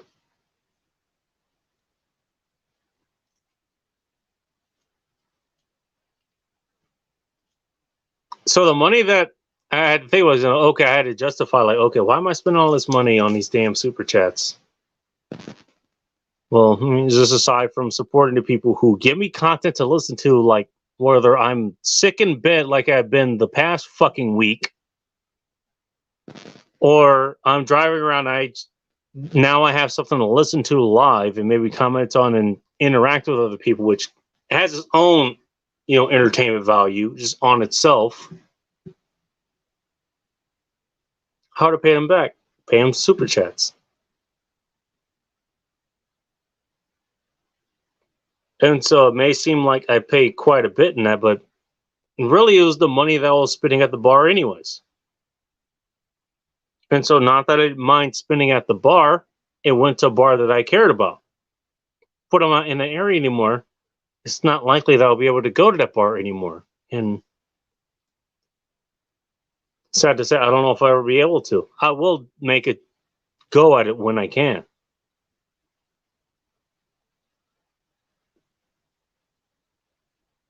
But that's where my money goes now.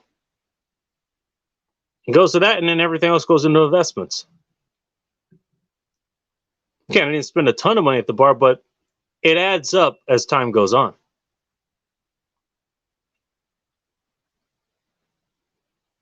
My point being,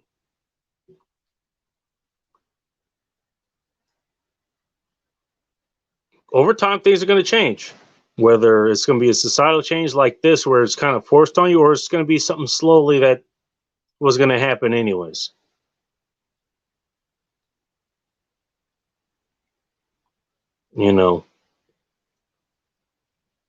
I ended up at this place because, shit that happened, but shit that happened led to the normal that ended up with me here, literally in one of the best places I've ever lived. Literally the first place I ever got to fucking outfit by myself. I'm still not done. And I'm fine with that because it's my damn project. I don't care. There's no fucking time limit. I can finish this shit whenever I want. Okay, fine. I spend the next fucking week, sick off my ass, taking time in between being in bed and going off the toilet and going back to bed and over again. Yeah, that sucks, but you know what? It's my goddamn time.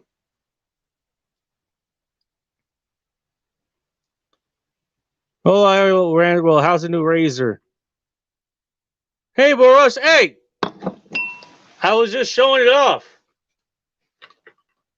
I actually used it just a little bit. Now, probably not professionally.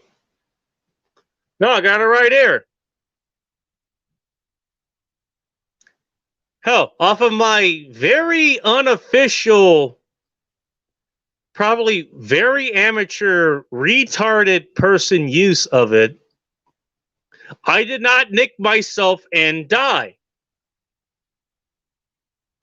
I actually got quite a bit of like my skin. I just use it on this side right here, and compared to this side, it's definitely smoother. That was just with a couple of passes. I didn't scrape any of the mineral oil off. I did not use any other preparation. So I will be getting that at some point because I do actually want to use it for that purpose at some point. I actually do want to use it properly because why the fuck would I get a damn razor and not usually actually properly for once? You know? I do want to give it, but hey, retard opening out of the box and just scraping against his head. Hey, this kind of feels good. Hey, retard approves. Hey, if retard approves, I'm pretty sure anyone else could fucking approve it. There we go. Again, Etsy.com/shop/Lazarus Razors. This will not be the only one that I buy from. Trust me, again, I know other people that could use this, and they got birthdays and Christmases coming up.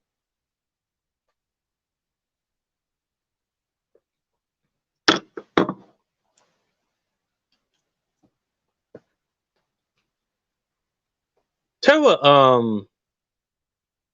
oh, that was the last point I wanted to make.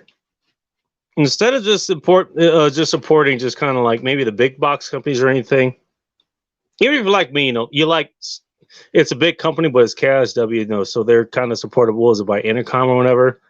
And I still support the company because they are pretty decent. But I think if we're talking about the new normal, let's talk about this. Your support of local businesses is going to be really more personal. And so the people you support, it's not going to be your Coca-Colas, it's not going to be your McDonald's, it's not going to be even your Walmarts or whatever. It's going to be people you know. And so, it's like Rob says, he'll every once in a while he'll have in his newsletters, buy me a beer. And so you can send them $5 or whatever, $5.56 is what he usually send them. Buy him a beer. Joe Dolio, tactical-wisdom.com.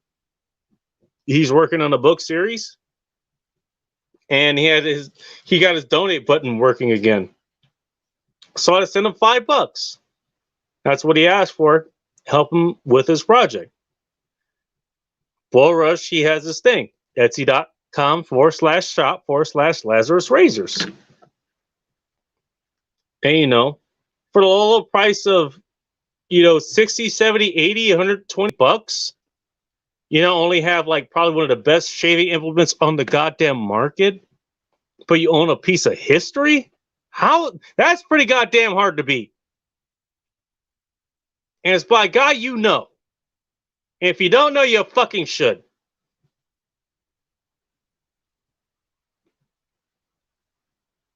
And the goddamn hat that I'm wearing from the Failsafe, a band that's over in Minneapolis.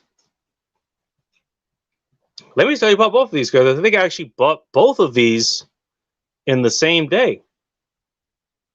It was Rob. He was doing an interview with the audio engineer. Actually, I don't know if Boris wants to come in. He could tell me more about his damn razors than I could. Oh.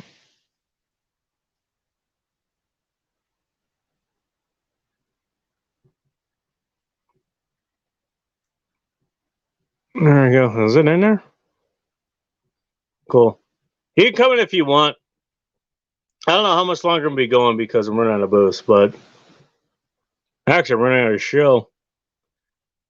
Talk about the new normal. But the positive of the new normal is like, you know what? It's going to be more aligned. Like, well, okay, I know this goddamn person. He was referred to me by this person. We know this person. So I was referred to Bull Rush by other people and referred to Bull Rush by, Bull Rush. I was referred to the Failsafe by a bunch of other people. Okay. They're good shit, and I actually got to listen to their music. It's good. Hey, buy our merch. It helps support us. And by the way, you get the damn merch. So, okay. Literally the same day, I was reminded, hey, I was supposed to buy like a hat and some other shit from them. And I hadn't until that point. So I decided to buy the hat. And I decided to buy the razor the same day. Was that the same day or was it a day after or something? I'm not sure.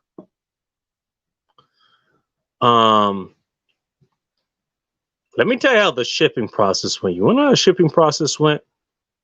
I'll throw another one in there. Claude's Barbecue. This guy, he does barbecue and stuff, but he makes a lot of hot sauces. And he had this special hot sauce, which I still not got to try because for whatever reason, USPS fucked that up. I could see why Bull Rush doesn't ship via USPS anymore.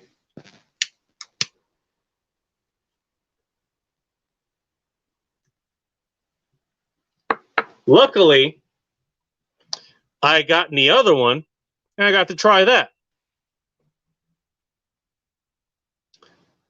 Hang on. Good morning, Bull Rush. Yo, what's up? Not much. Just giving a spiel for all you assholes. And you're basically the way you guys ship things. I'm almost done. Basically, what I wanted to say was this: like, you placed the order, and with people like Bull Rush or people like the Failsafe or Claus Barbecues, like I placed the order, and especially with Claude's Barbecues, like I just sent a blind fucking PayPal payment to him, and I wasn't even worried. I was like, okay, comes it comes. If it isn't, then I'm kind of, at least I know. And then literally, like, what was it? The next few days, it just shows up. I still remember looking at me. I looked back and, okay, literally with all of you guys, you get the payment, and literally the next business day is like, all right, it's shipped. Okay, here's a shipping number. No, we got this. Like, you guys do not fuck around.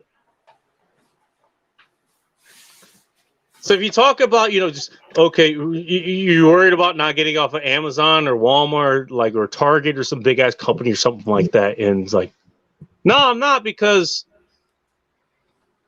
I'm getting off of Bull Rushes and other people's just in their recommendations. And all right, I'll go ahead and send Bull Rush the $60 or $65. I'll send the $30 to get this hat, whatever the fuck it was to get the damn hot sauce. It's like, they don't fuck around. It's like, nah, here you go. Here's your shit. It's coming real fucking quick. And the only goddamn hang up is, by the way, sorry, Boris, I have to break it to you. I saw that you did send it by UPS. It still ended up being sent by the Postal Service. No, I sent it by Postal Service. Oh, you did? Yeah. Oh, okay. No, I saw UPS on there, so. No, well, I have informed delivery here, so I was actually kind of I was like Tuesday or Wednesday. So I was like, okay, this thing from Etsy is going to be showing up here. I was like, okay, well, I know what that is. All right, no rush, no big deal. But no, like, you get that. Trust me, you don't think you can get professional service from fucking sole proprietors? Think the fuck again. I don't think Boris has a fucking staff of goddamn, shippers at his disposal. No, it's just me. Exactly. That's my point exactly. And this shit arrived, had I ordered this shit from fucking China, how long do you think it would have taken to get here? Actually, you probably do know, so. It probably would have taken about the better part of 10 days or more. 10 to 12 days, depending on where it's coming from. Well, I was saying China, so even longer. We're thinking 2 or 3 weeks at the best. I don't know, man. I've ordered some stuff from China before, and it's come in less than a week, dude. Like, really? Yeah, real fast. Real fast. Damn, no kidding. Yeah, it's weird, man. Well, they fly it, right? So they put it on a jet or they put it on a cargo plane, and it flies. It leaves from there and flies over here. Huh. And it's still got to go Okay. through customs and stuff though too. You know what? Okay, I know what it is. I'm used to, and the reason I know about this is because Hot Russian X would always order shit from China. It won't take forever, but the difference is it wouldn't be shipped by air, it'd be shipped by cargo ship. Oh shit! Yeah, Yeah, cargo and ship? that shit would take that shit would take at least 3 weeks to show up. Yeah, that's gonna take 3 weeks to a month to get there. Yeah. I think that's how one of my splitters showed up here. Oh, that's how this showed up here, actually. This thing. I don't know if you know anything about I don't know what you use. It's supposed to be like this is the device I'm just broadcasting on, it's a Type C. Yeah. And so if you have a device that's Type C but it doesn't have a fucking head jack output for whatever fucking reason, thanks Alcatel, you goddamn assholes. Yeah, you gotta buy a splitter. Well, that's what this is. Guess what? This still doesn't fucking work. So I can't. This is supposed to be so like I can actually broadcast. You know, I can talk to you and everyone else, and still charge this damn thing. It doesn't work. But it was one of those things that took like 2 weeks to fucking get here. It didn't take actually all that long, actually. That's a long time. That sucks ass. But no, it's okay. Well, there's my point. Look, you can spend your money on the big box places like you usually do. Go to Sears, go to Walmart. And I'm not saying don't go there. You want good shit. The sole proprietors, they got good shit too. Bullrush has a good fucking razor. You know, Failsafe has good merch. That was the point that I was making. Okay, there's bad signs to the new normal. Did you see the ad that I was showing off earlier? The what? Hang on. No, I just sat down a few minutes ago. No. Hey, guess what? I just got done shaving with a straight razor too. Okay. All right, so that's what you shaved. I was wondering about that because I had made comment as like because you got kind of the sleek kind of sides there, but you got the full beard going. Oh yeah, well my barber does that shit. That's why I'm telling you. You have to. The key to having a good beard is to having a good barber. Okay. Because he's the one that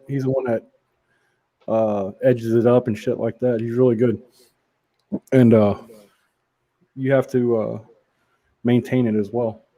I just got done putting some beard oil in there. Yeah. All right. My barber made this really, really good shit.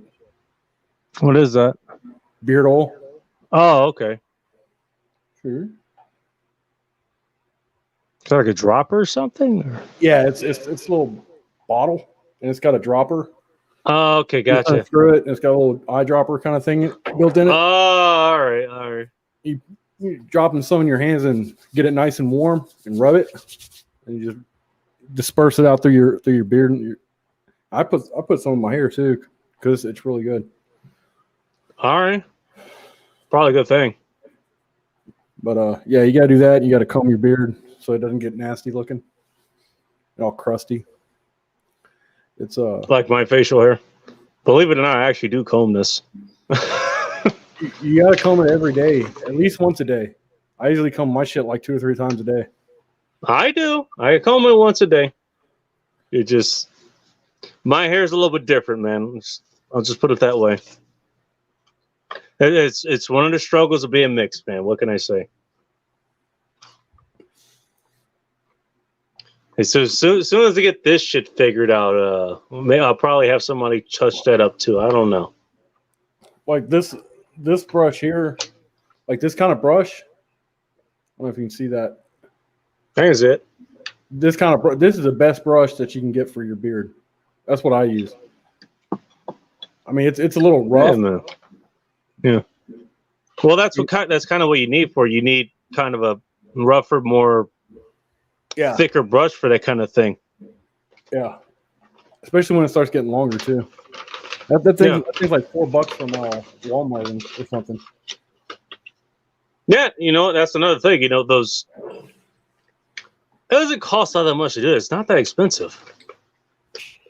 What? No, just hair care stuff. You see other people, and you'll see the ads that are like on YouTube or whatever, like for ball health and all this other shit. Is like things you need to get. There's like $100. Like you don't need all that shit. No, you don't need that stuff. You don't need that stuff. I mean, well, that's like I was talking to this guy a few days ago on Twitter, through DMs and stuff about because he was interested in getting into wet shaving and straight razors and stuff. So he was asking me a bunch of questions, and towards the end, You'd be the one to ask. Yeah, towards the end, he was like, "Sorry about all the questions." I'm like, I told him like I don't mind the questions, dude, because like I was there, I was in your position at one time, and I didn't know what to get, and I ended up spending a shit ton of money on stuff that ultimately in the end you really don't need. So it's like I was telling him, like I can tell you what to get, like the necessities of what you need, so you don't have to go spend a shit ton of money. You don't have to get all this fancy shit and to get a good shave with a straight razor. So talk about doing the Lord's work, man. You saved them a shit ton of money and let alone time doing that. Yeah, because shit. Well, mine's a little bit worse. Like my like journey was a little bit worse because I sharpen stuff too. Like I sharpen the straight razors, and so I've spent a lot of money on a lot of different type of sharpening stones in my life, and a lot of it was just to see how it compared and stuff, and how good of a job it did. But the fucked up thing about it was that my first sharpening stones were Arkansas stones. And after like 20, 30 something years of sharpening, of buying all these different sharpening stones and Japanese natural stones, I went back to the Arkansas stones. So I came full circle because they really do, especially the black Arkansas stone as a finishing stone. You can't really beat it, for the price and stuff. It puts a really good edge on straight razors too. Talk about a testament, man. Yeah, and I've got a couple black Arkansas stones over there, a translucent one, and they do a really good job. I've got man-made stones and stuff too over there, and I've got some diamond plates. I would say like the diamond plates, those are awesome because there's very little break-in on those things, and you don't have to worry about, they're going to be flat, like perfectly flat. You don't have to worry about it. Wait, what are diamond plates? Let me show you. I'll show you real quick. All right.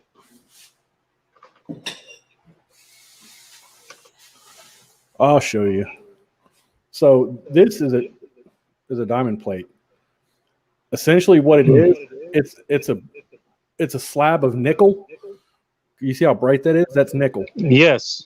Okay. So in this side, one side of the nickel, what's embedded is man-made diamonds. Oh, okay. Yeah. This is about 3,000. I think this is my 3K. It's my 3,000 grit that's some real engineering right there. And so this thing here, you don't have to worry about it being uneven or anything because it comes from the factory perfectly even.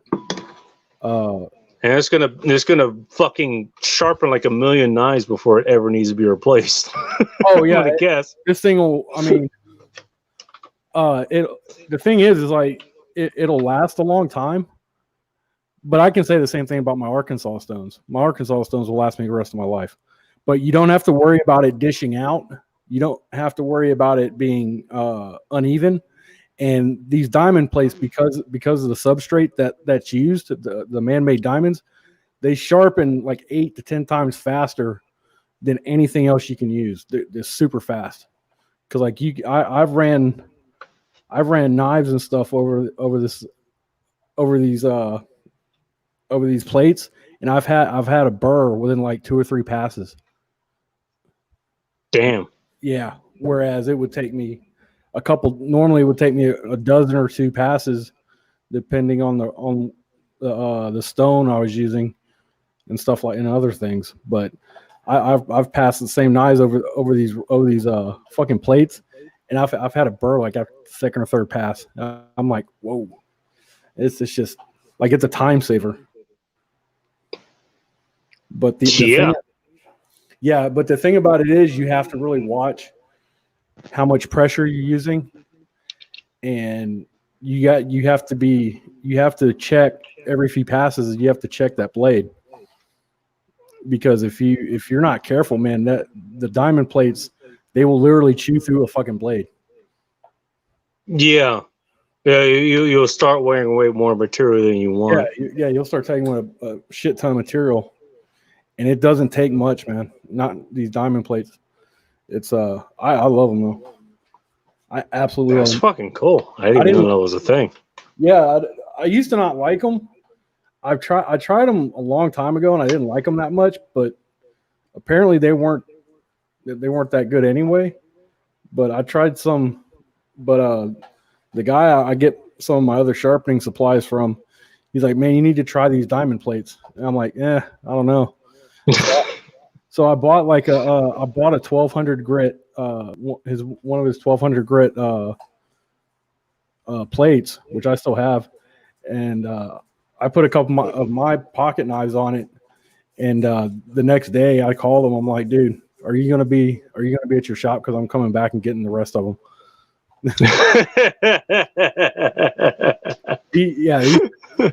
These particular plates are really good. These are the company is called DiaSharp, DIASHARP, DiaSharp. These are not the DMT plates. The DMT plates suck. They used to be really good, but they kind of suck now. Their quality control is not. DMT, that sounds familiar. DMT is a type of drug, I think, but that's not. Okay, maybe that's what I know it from. Okay. Yeah, but yeah. So if you're interested in disregard what I said, if you're interested in purchasing, and they're real, and another cool thing too about these, they're a lot cheaper than your Japanese water stones and shit, and your Arkansas stones. All right, hang on. First at sharpeningsupplies.com. Yeah, I go there sometimes too. They got strops and stuff too. DMT specials and kits. So here you go. Die sharp stones. DMT guided sharpening. Dual sharpen diamond whetstones. All right. I got the 8x3 plates. Let's look at the die sharp stones. Yeah. Diamond kit $225 on sale from $331 $96. 8-inch DSR diamond stone doesn't say what it does, but it was $82.99, $62.99. I mean, that sounds expensive, but you know, what is if it? this is gonna last you like your entire fucking life, that's not bad. DMT 8. Well, these are the two that we're looking at. No, don't get DMT. DMT, just stay with the DiaSharps. DMT. That's what it said. It says DMT DiaSharp. Okay. So I don't know. Maybe I'm looking at the wrong thing. Well, they're two separate companies. DMT makes diamond plates, and DiaSharp. DuraSharp. I gotta look it up, man. God Almighty. I'm getting forgetful in my old age, man. I see DMTsharp.com too, and they also say DiaSharp. Maybe one of them bought the other. I'm not sure. Oh, they're on Amazon too. Oh, that should be interesting. Yeah. Let me look this up real fast. I can tell you exactly which ones you want to get. Okay. Sharpie. Do it. You look it up. I'm gonna go take a piss real quick, and I'll be right back.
I'm gonna go ahead and pause that.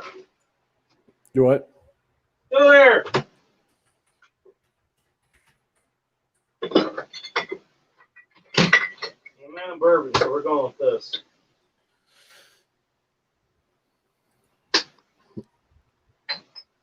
Well, I lied to you. It wasn't DuraSharp. Hang on.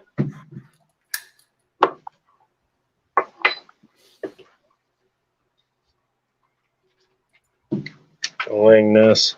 All right, I'm back. So it's not. They're not DuraSharp. The name of the company that I want you to look at is called UltraSharp. Okay. That's the company. All right. Let me back out of this then. You just put in a search for UltraSharp diamond plates or whatever. Yeah, UltraSharp diamond sharpening stones. And it pops right up. UltraSharp diamond stones. There you go. And they have them on Amazon too. Let's look for the Amazon one, because that's not only where I would probably get it. Talk about new normal. That was the theme for today. In case you were just tuning in, I was talking about things like they're kind of the new normal these days. I was going to show you the ad that I don't know if you saw it. It was the ad that I got the last time I went to Walmart. Basically, they're hiring, and it reads like just a normal ad, but there's a couple other things that are added on there, which I'm pretty sure you can figure out what the fucking outlier is. I have no idea. Oh, here, you take a look and give me a wild fucking guess. Shit, how did I do it here? Was it that mask? Yeah. Now, there's a reason I point that out. Is there any reason for that to be there? I don't know. I think it's mainly I think businesses are trying to avoid getting catching lawsuits from people getting sick. Maybe. Because I know that's been a concern for a lot of business owners and stuff. Because if someone gets sick, they could sue their business and stuff and say, look, they weren't taking proper precautions and wearing masks and stuff, and they endangered. But then I'm just like, well, how can they prove that they got sick at that business and not somewhere else? Like, how do you trace that? That doesn't even make sense. Right. Not only that, but more importantly, the point that I was making was, whatever reason they had, and it could be totally logical, like what you were saying. You know, we don't want to get anyone sick. We want to take all the precautions to make sure our employees and the customers and everybody is safe, you know, and all the buzzwords and all that stuff. But it doesn't even matter, though, because it's like the stuff, like that research material I sent you a while back about masks. Yeah. Like there's not a study out there that has definitive proof that they even fucking work. And that's not even. Yeah. Bull. That's not even my point. if you look at it, I'll read it again. So, okay, spark your career with Walmart. Here's what we're hiring for. Here's, apply now, see details below. Current openings. These are the jobs we're opening for. Unload and stocking, produce, deli meat, cashiers, maintenance, online pickup, personal shopper, mod crew, just standard stuff. And then text jobs to here. Here's how you apply all this stuff. At no point did they mention why the fuck these are even there in the first place. That's my point. Yeah.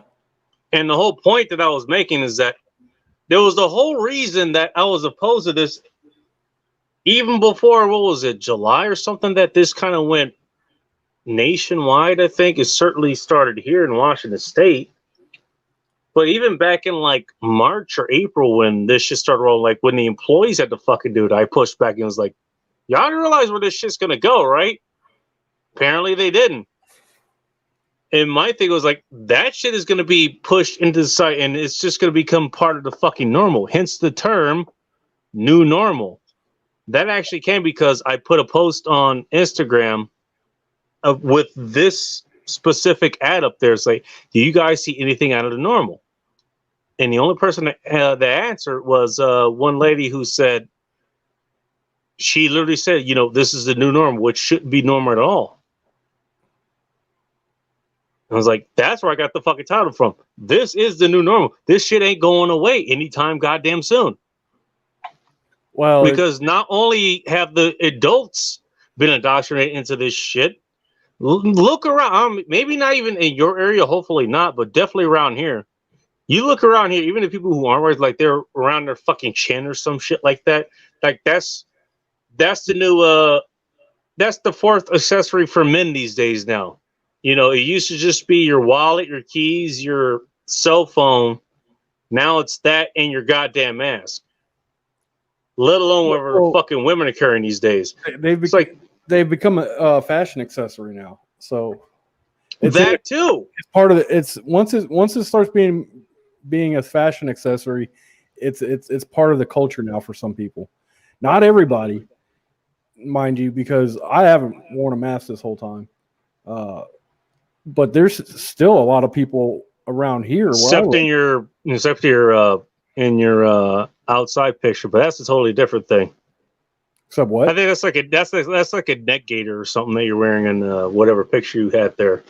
Oh, that's a bandana. What okay, that was? Bandana. That's even better. What it was that I went to a liquor store and they wanted me to fucking put a mask on. I'm like, I don't have a mask.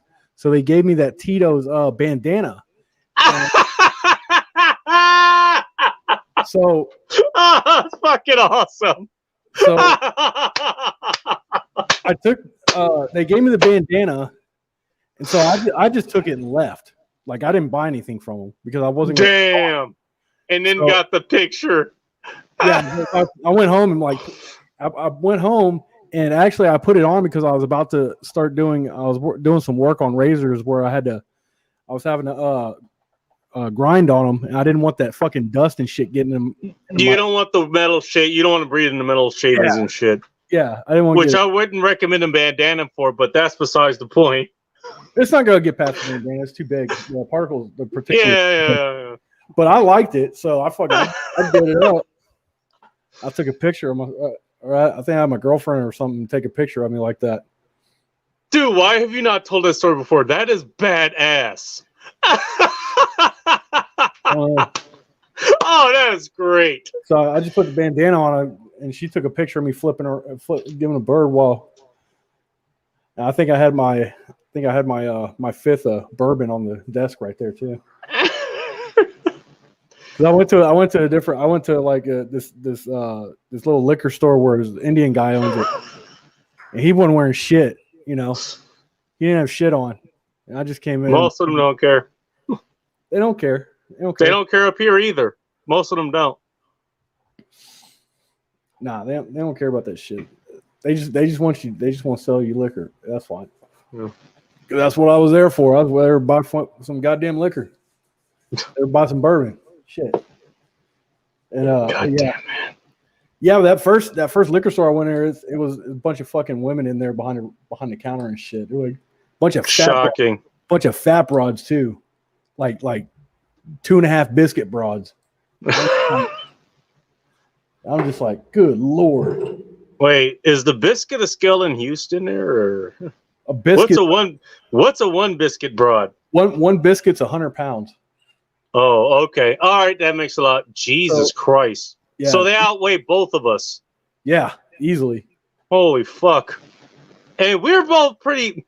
I mean, I don't even know what the fuck I am now with this fucking virus that I fucking beat off. I probably lost the most of us. I'm pretty sure I'm still pretty more lean than these fucking assholes. I'm pretty sure you are too. Oh, those girls were beyond big boned. But yeah, they were just a bunch of fat broads, and I was just like, they're like, do you have a mask? I'm like, I just fucking look back at them like, are you serious, bitch? I'm like, I'm not gonna put a mask on. And especially dude, you got a free fucking Tito's vodka beef bandana out of it. That is awesome. Yeah. Dude, if anybody ever gives you shit about, because I don't think anyone has. I thought about doing it, but I knew there was a reason behind it. That's why I never said anything.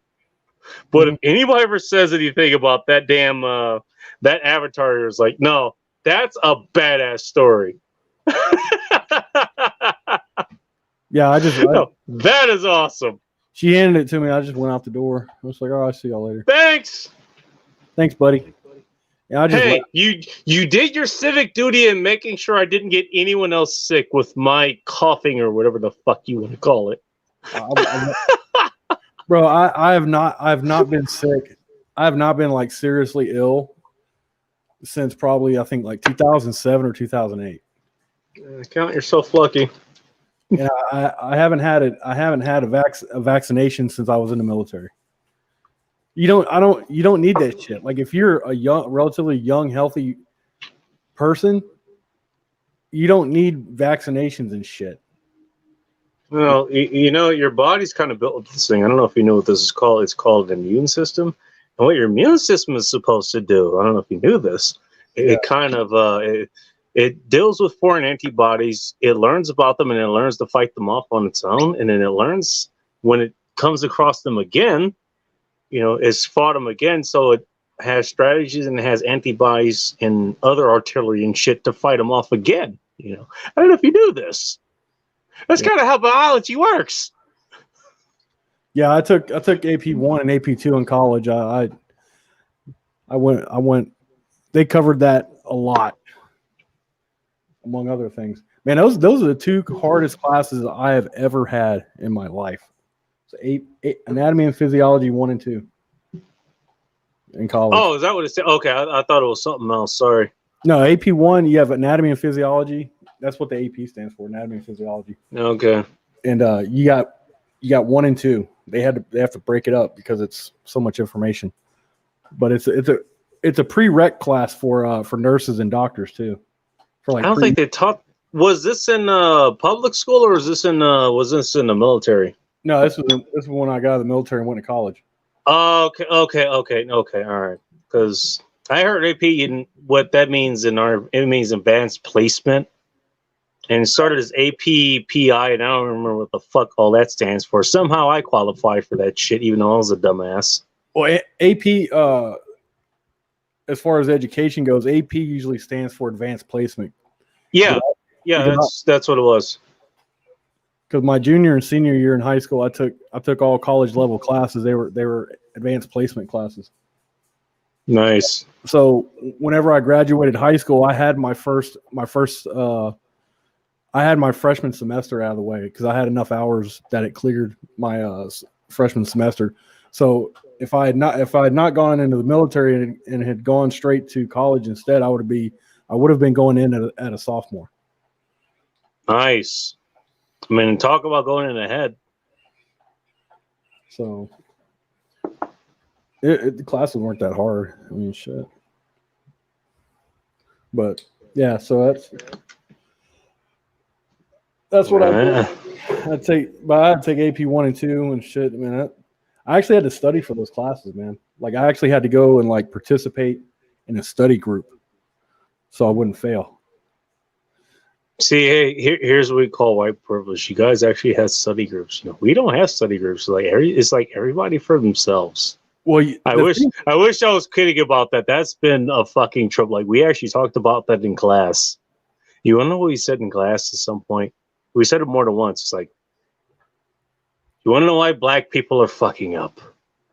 It's you go to a cafeteria.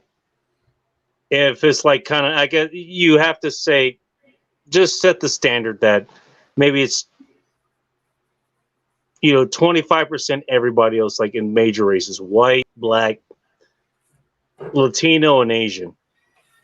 You got the white people, they're all in one group, they're kind of studying together and they're working with each other. Asians doing the same thing, Latinos doing the same thing. What are the blacks doing? They're all kind of outside in the orbits, just studying outside themselves, like they aren't working together or anything. Like that's kind of the problem. See, there's your white privilege. You actually had a group to study with. I didn't.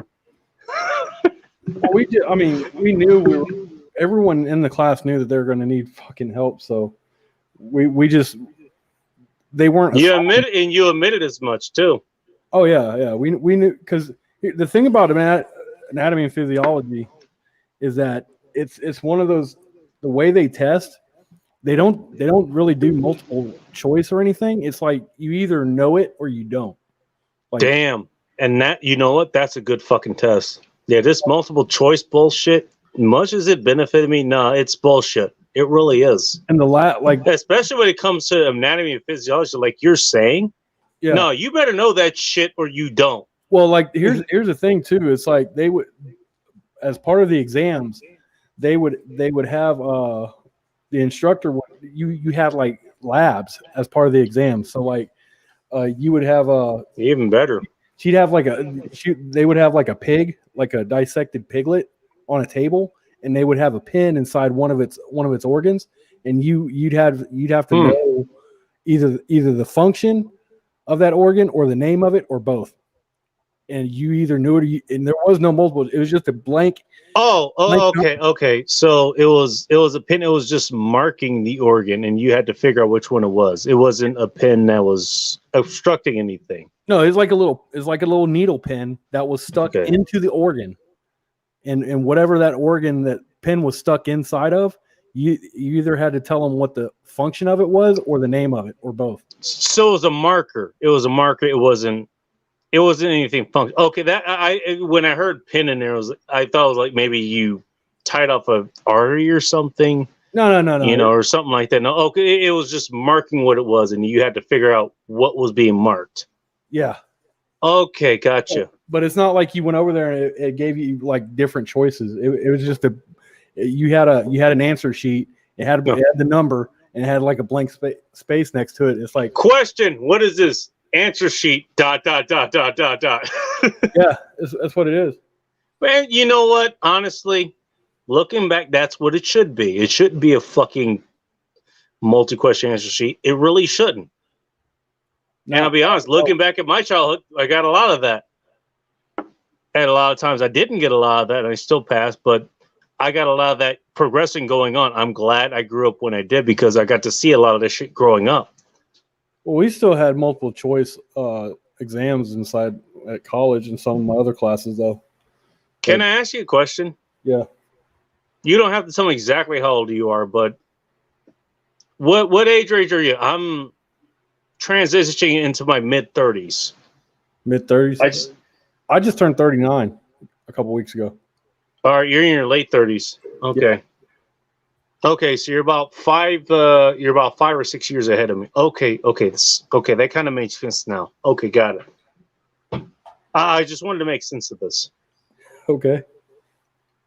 No, because this shit, a lot of that stuff, I got to watch it, and maybe I didn't understand it at the time, but I got to watch this stuff happen kind of year by year. I was in school when Common Core was being introduced. Oh shit, yeah, dude, that stuff's horrible. And I never had to go through it. Common Core, yeah, because Common Core, they basically teach the lowest common denominator of fucking student. It's just terrible. Even then, I understood it was not a good thing, and I was a fucking kid. You won't. Okay, I had a genius intellect, but fine. I'm still a dumbass. Didn't change anything. Look, watch. Want to see something neat? Want to see something cool? What's that? That's a little hand grippers, dude. You ever seen those? What is that for hand grip? Is that for hand grip strength or what? Yeah, it's for grip strength. You never seen them? Oh, They've been around. I've seen them before. Been around for a year. These are the I forget what they call them. The King of Crush. King of Crush. Yeah, they're on Amazon. Go look them up. They're King of Crush hand grippers. I already got something looked up on Amazon. Jesus. Okay. They're like I'll open another tab just for you. Hang on. King of Crush? Yeah, King of Crush. Aren't you glad I have more than one device? I'm just happy they're working. Right. I'll tell you what. Just as an aside, I've gone through so much shit to get things actually fucking working here. I've gone through so much goddamn shit. You will not believe. Well, actually, you probably, because you've been there. It's a crazy thing. Like, once you start getting things right, once things start actually going right, once things are not getting set on fire, once you turn them on, once everything is running smoothly, it's one thing to watch who follows you after you start getting that shit running right, like I have done now. Like, I've been running this show, The Closing Hour, or the Saturday Night Special, whatever the fuck it's called, whenever the fuck I do this. It's been running smoothly for the last 9 or 10 or 11, 12 weeks or whatever. Yeah, I noticed that. Smoothly. It's been running smoothly. No problem. Like, whenever I have, like, the shows that are coming out, the Rock Revival Review, when I have time to get it out, when I'm not dying on my fucking bed or in the toilet, it's out there. That's working. Yeah, I know what you mean, because towards the end of last year, I think back in November, my PC crashed. My old PC crashed, and I had some money. Shit. And I was like, and instead of going on like Newegg and ordering another one, I'm like, you know what? I'm gonna have one built. I'm gonna have one professionally built. So I found a local guy, small business. Local. Was this an Alienware that you had built? Yeah, it's not Alienware though. It's. Oh. Okay. Yeah, it's a large tower. It's got. Yeah, but I told him, I'm like, look, I want you to throw everything in there, the fucking kitchen sink, dude. And I want a Wi-Fi. I want a Wi-Fi router in it, or not a router, but like a Wi-Fi receiver. I want a Bluetooth receiver in it. Yeah. Everything, because I'm gonna be able to run Bluetooth on it, because I got Bluetooth peripherals, keyboard and mouse. Yeah. And crucial for that. Yeah. I got that, and I got like this big ass 32-inch curved monitor. So fucking Jesus. Oh yeah, this thing's huge. That's why my camera is looking like you see this right here, this black, or this, what is it? Yeah, this, you see how this black bar right here? I see the blue. Well, and I didn't want to say anything earlier because we were in the group chat, but yeah, there's the blue thing. There's that blue line that's above you. Right. So that's the top of my fucking desk. Oh, okay. And that's how, and I have it because this monitor is so tall and fucking, it's like, it's 32 inches curved monitor, badass looking, but it's a Dell. It can nothing wrong with Dell. It can run 4K and it's 4K compatible and shit, but I don't have the cable set up for it yet, so I keep forgetting about it. But yeah, I stuck my camera on top of the monitor, and I can't get the monitor any lower. So that's what this is. That's where the top of my the top. Okay, I got you. Because I got a top shelf on my computer. You had something different the last time that we were on. I don't remember what it was, but you're kind of like the way that I am right now, where my camera thing is more vertical. You were kind of like that, and now you're something. You're a little bit more. You're more different. So there's a different setup. Okay, I understand. Oh, that's probably the camera. It's probably the camera itself. Let's see. I can fix it. Look, honestly, Paul, it's not something too much to worry about. It really isn't. And I'm probably the wrong person. I'm probably the worst person ever to say that. But the fact I'm even able to do this.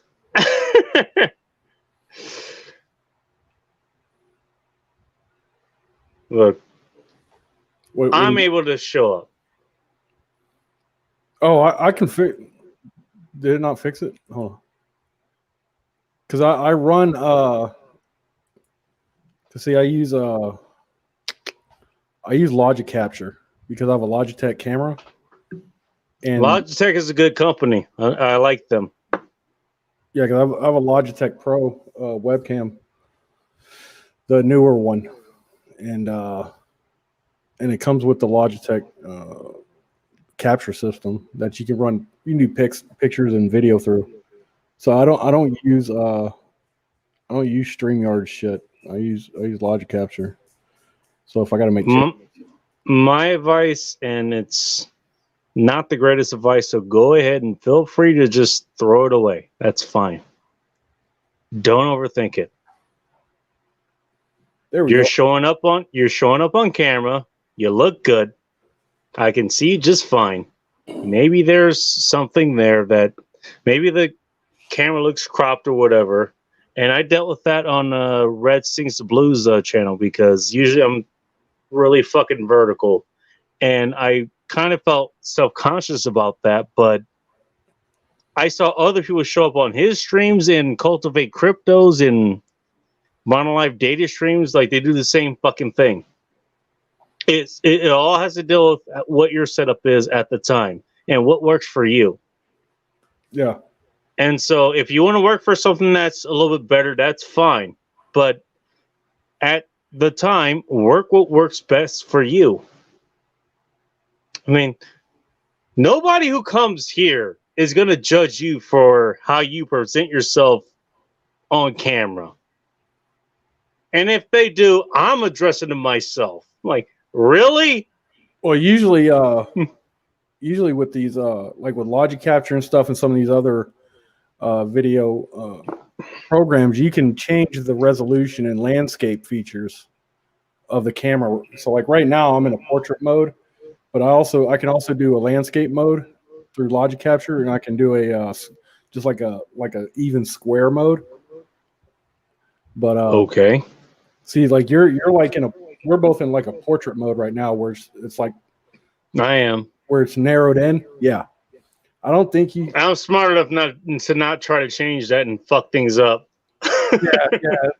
For you, yeah, that's probably for the best. Just don't touch it, don't look at it. Let's not fuck things up. We don't want a fucking Brother Darkness episode. Again. It's like the fucking lights went out again. God damn it, Bacon. Sorry, man. You joined the stream at your own risk.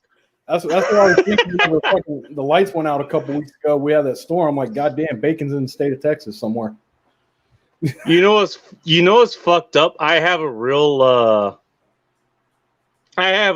tolerance to the cold when I'm not sick. Yeah.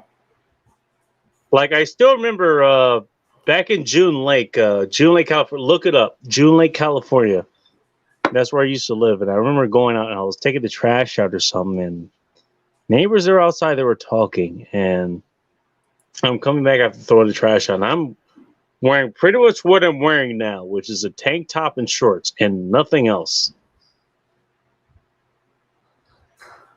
And they decided to strike up a conversation. Was like, and I'm out there for like 15 fucking minutes. We're just talking about whatever the fuck we were talking about. It was like, I don't care.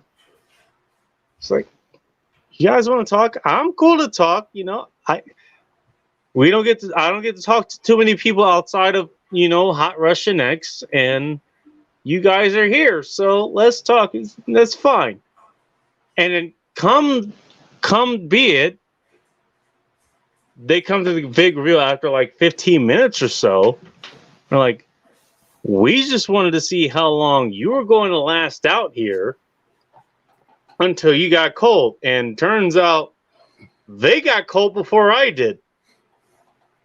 And I'm still just sitting there just looking. It's like 15 degrees outside. Literally 15 degrees. There's snow on the ground. I'm standing on it. Okay. Yeah, fuck that. Now, in my defense, I knew that there was ample warmth inside where my place was. So it wasn't like I was going to, freeze to death if I stayed out there and talked to them and maybe tried to crawl back to my cot or whatever. I had my place right there. We were out on the fucking front porch. Yeah. It's like, I don't care. What do you want to talk about? And they're sitting there shivering. I'm just sitting there just kind of looking like, hey, nice what you're talking about, and whatever the fuck it was. I don't even remember what the fuck they were talking about, to be honest. Okay, that's cool. How about them Titans? That's funny.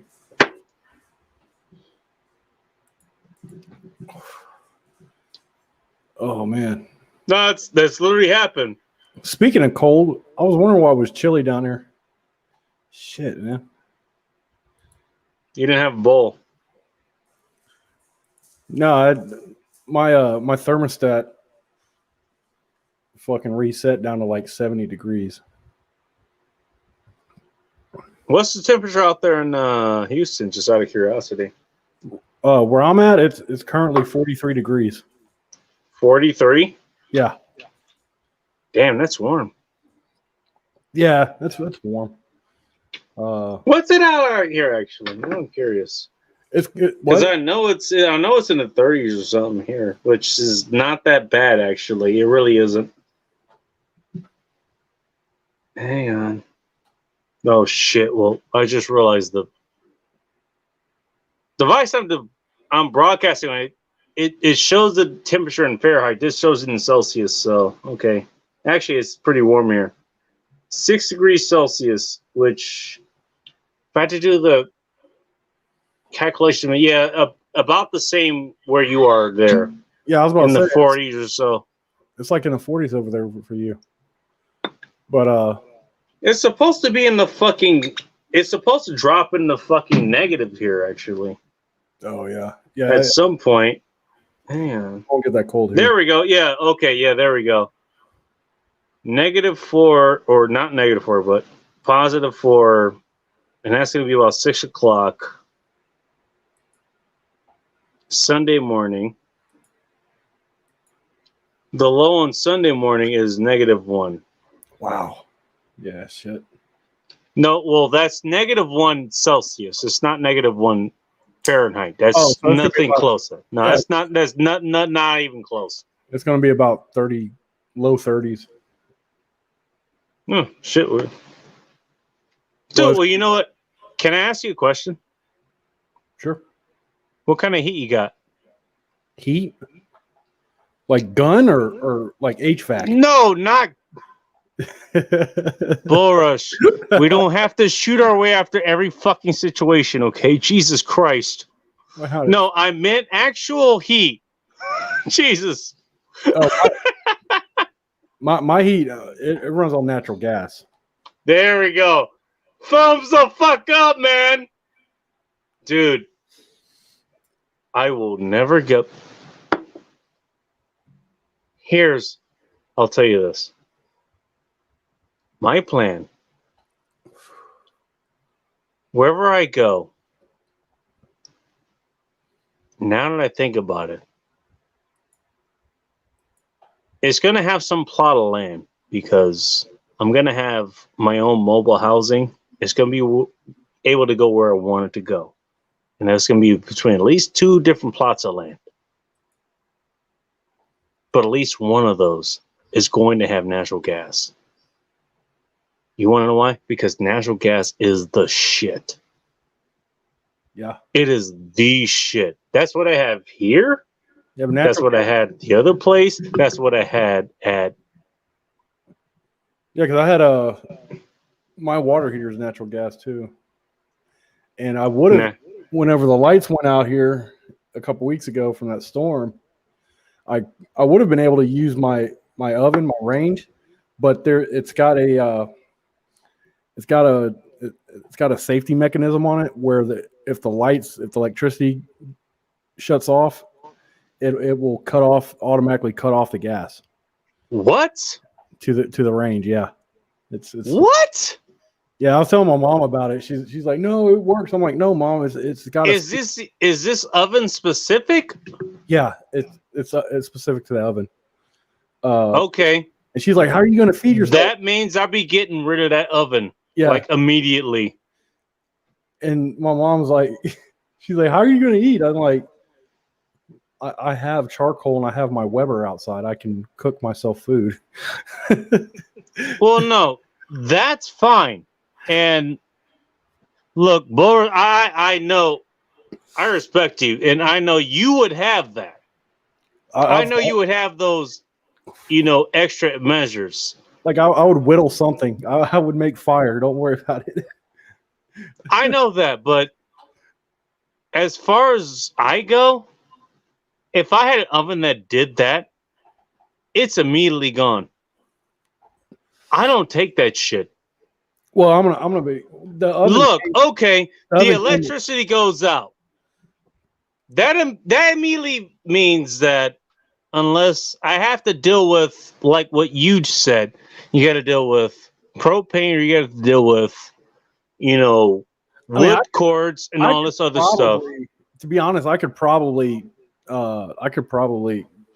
circumvent that. I just didn't feel like fucking doing it at the time. And the oven came with the house, so it wasn't my choice. Okay, understood. But whenever I do replace it, I will be replacing it. I'll be making sure that whatever I replace it with does not have that shit on there. You know what? I don't need. Can I brag real quick? Yeah, your show, man. I don't care if it's my show. You can talk all the shit you want on my show. I don't care. What is providing me heat now is, what is it? It's a Wedgwood. It's one of the small ovens. It's literally like one of those ovens like you can see in the 1950s. See if you can look it up. Wedgwood ovens. Yeah, I gotta look at this. I think I know what you're talking about, though. Literally compact oven. It's long enough to have a pizza, but not wide enough to have one. But yeah, it's like them old fucking 1950s, 1960s rotary dial, fucking old ass, heavy. It is. Those things are heavy. I don't know. Let me see. Well, here, like I think my grandparents had one inside their house until they upgraded, and that one they had. It ain't that heavy. Maybe it's just me because I had to move that thing when I was a kid. I had to help my dad move it out on a dolly. Only thing I remember about that was that thing weighed a fucking ton. Okay. I just moved it with the hand, so it's not that heavy. Maybe it's a different model. I don't know. Yeah, they have like a little oven door on one side and stuff. It's got the 2 4 tops, obviously. It's got the big burner. Yeah. It has the oven. It has the broiler, and it operates off the same element, which is a full size, by the way. And let me explain this real quick. I've had several ovens that I've used. This oven is about half the size of the other ones, and it has the same size burner element. So this thing is way overpowered for what it should be. Way overpowered. And the way it's designed is very simplistic. It has a big burner in the middle, and that's what it uses to, if you turn the burners on, that's what it uses to turn all the other burners on. Yeah. Real fucking simplistic, but it's real fucking powerful. There you go. Man, I'm looking on this. I'm looking on this next door social site, man. There's a lot of people installing a lot of people buying and installing generators right now. They keep asking what, like, electricians and shit, like what good electricians around here for recommendations and stuff. It's hilarious. They waited until now. Yeah. Good job. They're all well, I'm looking at my time or my feed line on there, and it's just like every other one is like recommendation for a generator, recommendation for an electrician, recommendation. I was like, damn, that people got shook by that damn winter storm. I mean, it's a funny thing about that winter storm thing. Everybody decided to talk all kinds of shit about Texas and all kinds of shit about fossil fuels and all this other shit. And he's like, you guys realize that was like a once in a lifetime fucking storm. You will never see this fucking storm within the next 100 fucking years again. No, dude, because like the last time we had the weather like that reached that far south was like, I think they were saying like over 120 years ago. No, not even that south, but even that fucking intensity. Right. It's like, really? You guys are so wedded to your goddamn religion of fucking climate change or your feminism or whatever the fuck it is, that you guys want to attack Texas for what it is because they say, okay, we want to rely on fossil fuels. Never mind that. Even if you looked at what the fuck was the movie, The Day After Tomorrow, I think it was, where they had the case where it was a helicopter that went through the most extreme temperature ever. It was like 200 degrees or something, and fuel, I think it freezes at like 121 degrees below zero. Yeah. And if you go below 200 degrees below zero, then fuel fucking freezes. And I don't know if you knew this, so does everything else. No, not everything else. Because I think like alcohol needs to, it has an even lower freeze point. We're talking about things that produce energy. Alcohol produces energy. Bull. You ever try to burn alcohol? Man, that shit's awesome. Shit, bull. You put gasoline. Bull. No, bull. Listen. We're talking about what would actually work. If it's 110 degrees out, nobody's mixing fucking Everclear, okay? If it's that cold out, hopefully you're in a place where you can hold up and you can keep enough temperature where you are. You got enough hand warmers and all this other shit. What these people are saying is because it was that cold that fossil fuels didn't work, and therefore we need other things to go in there and do it. Even though, what was it?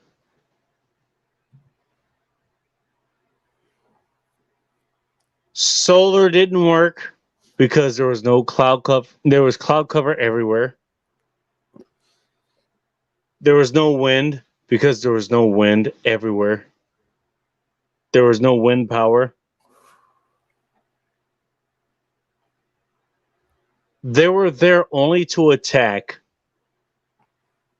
what Texas has to offer, and that's what they have, and that is fossil fuels. The problem is that because all of our solar wasn't working because the snow, the ice and snow covered the panels up. The wind turbines that we had, the mechanical part froze up as well, and even some of the mechanisms at the for the oil and gas part as well. It was cold enough that even that shit froze up as well in some parts. So, well, keep in mind that's how Germany normally operates. That's all they had to operate with. So imagine being that country and you talk about what you just talked about and it doesn't work. And the whole country can't operate. Right. And another thing to keep in mind too is that at the height of our electric problem, we had 30,000, I think it was like 30,000 people that were without power in the state of Texas alone. But 30,000 in an entire state, by the way.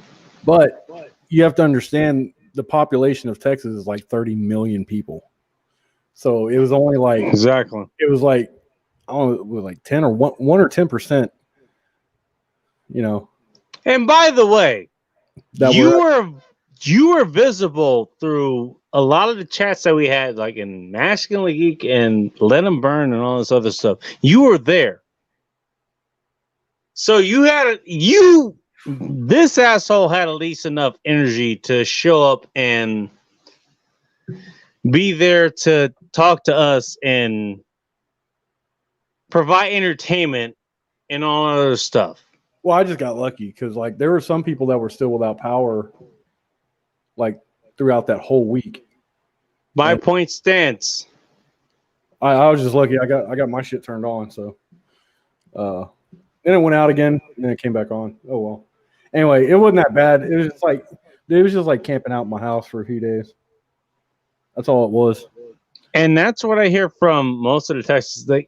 The worst that you have is they camped out for a few days, and every other fucking socialist wants to say, "This is terrible," and therefore all this other bullshit. I think only 7 people, like 7 or 8 people, died due to the actual freezing to death, and they were probably all bums or crackheads or some shit like that.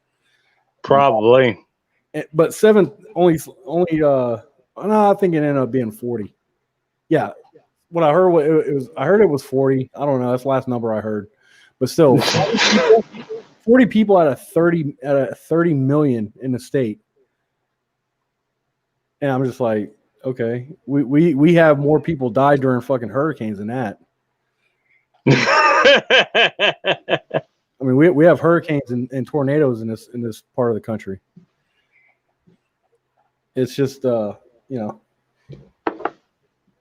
was not that bad. I mean, it was just some weird fucking weather. But it was the weirdest weather you had in 100 fucking years. We have more people die during the summers down here from heat stroke than we did with this weather. With this weather pattern that we had. We got more people that die from heat stroke every summer down here than that. I guarantee it. The heat is so bad here that we have cooling locations like in Houston and stuff where you can go. It's just like a building you go into and cool off and get inside of somewhere that's got an air conditioner. Someplace I would probably have to go to. I'm not gonna lie. Yeah. Well, the funny part was that whenever this weather had come through a couple weeks ago, they turned those cooling locations into heating locations, so you could. they were posting them. Yeah, they were posting the locations throughout Houston and stuff. Where if you feel like you're freezing to death or you're going to freeze to death, you can go to these locations and just like get warmed up, you know. So that was a plus. And it's like, because I saw people on social media down here that they were like, I got a newborn and it's cold as shit in the house. I'm like, dude, just wrap that little fucker up like a burrito and keep him next to you. Fucking let some of your body heat get on him, man. Put that fucking baby in between you and mama and keep that motherfucker warm. He'll be fine. God damn. I had my dog. I had my fucking dog in bed with me because I was afraid he's gonna freeze to death because he's short haired. And I usually don't let my dog on the bed with me. He sleeps on the floor in front of my bed. But I had him come up there and fucking I wrapped him up like a fucking puppy burrito. And he fucking laid right next to me. He woke me up halfway through the night fucking snoring. I'm like, dude, get the fuck away from me. Oh my. Fucking dog snoring and shit in my ear. Some bitch. A rotten ass dog. Yeah, I didn't want him to, because it was well below 30 degrees in my house. At least the food didn't spoil. Well, that's kind of a positive. I didn't lose any food because my refrigerator was out, but it didn't matter because it was cold as fuck in here already. So I retained all my steaks. Haha. That's kind of important. I call that a win. Retain the steaks. I didn't have to throw any food out.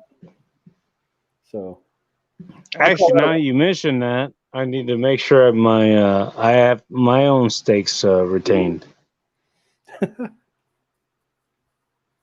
Gotta eat the steaks, man. I don't know. Well,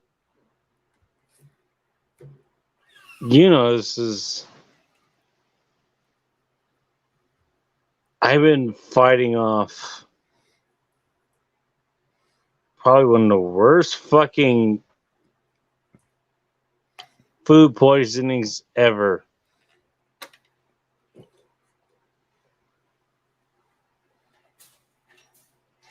Would you food poison yourself? I think it did. You idiot. You fool. Hey, if you ever get a chance, do this for me. Like, you eat steaks and stuff, right? Of course. I think you can get it off of Amazon, but look for it's a type of seasoning. It's called Cosmos. It's a whole line of beef seasonings and chicken seasonings and pork seasonings. I got some in it. It's some of the best fucking rub seasoning I've ever had. Really? I think one was called Cow Killer. Cow Killer. That's the name of the. It's so good, dude. It's so good. But that's all. Okay. That's all I put on my steaks now. But it's kind of expensive though. I mean, because like a plastic bottle of it it's like $18, like $16 or $18, which is about it's like 4 or 5 times more expensive than your average rub seasoning. But if you ever get a chance to get some of that shit, man, that stuff, it's the truth. It's the truth. What was it called again? It's called Cosmos with a K. not with a C. Cosmo with a K. Cosmo. Cosmos. The guy that the brand is it's a guy that he's won a bunch of the guy's name's Cosmo. He's won a bunch of awards for barbecuing and shit. He makes really good barbecue. So and he came out with his own line of seasoning rubs. And they're really, really good. Ridiculously good. I'm trying to find hang on.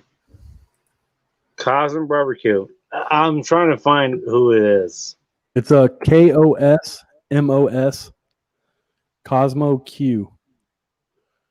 KOSMOSQ. God damn it. Just put it in Amazon. It'll pop up. It'll pop up. Yeah, it's What was it? KOSMOS. KOS? Yeah, KOS. Huh. Okay. KOSMOS. Yeah, he's got one called Honey Killer Bee Cow Cover Dirty Bird. KOS MLS. He's got one called Texas Beef SPG.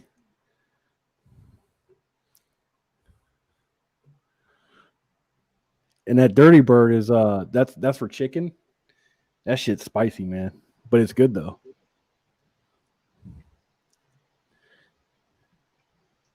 Yeah.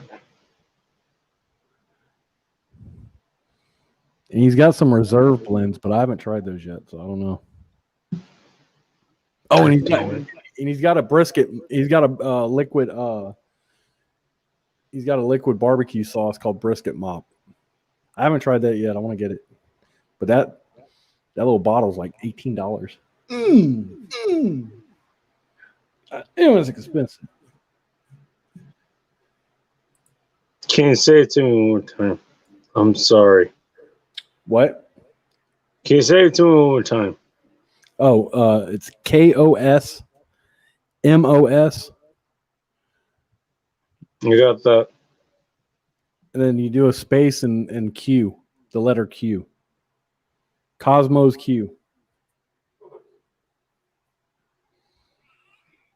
Got that?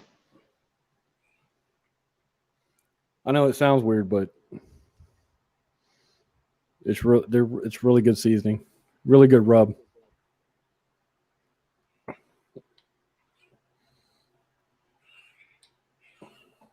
Should I just hit the button on this or what? Yeah, bro.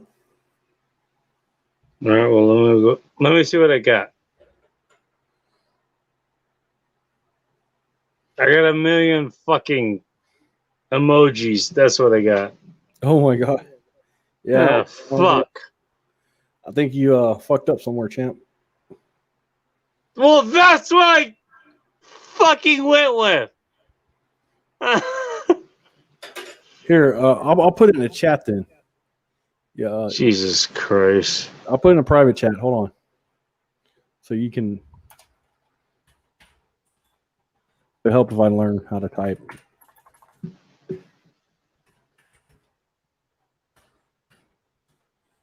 There you go.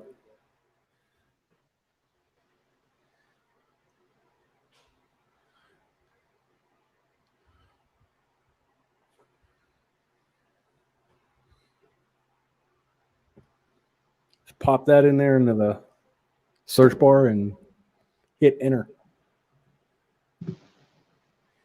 If you get emojis, mistakes were made.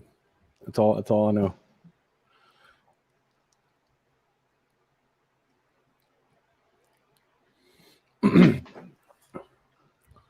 Yeah, I'm kind of excited to run this little test on that I was telling about earlier inside the masculine geek thing. Oh, later. Bacon has given up rights to his show. It is now my show. And let me tell you, motherfuckers, you're all in trouble. You've all fucked up.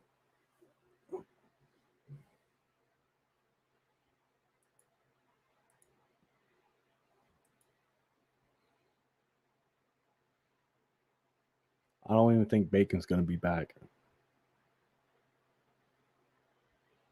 I sent him on a mission from which he'll never return.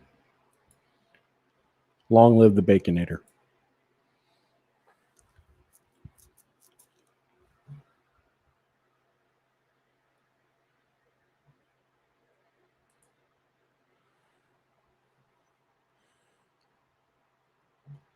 Dang, I don't think he's going to be back.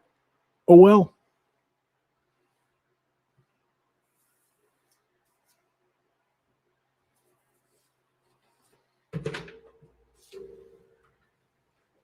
Guess we're going to have to lay the old Baconator to rest.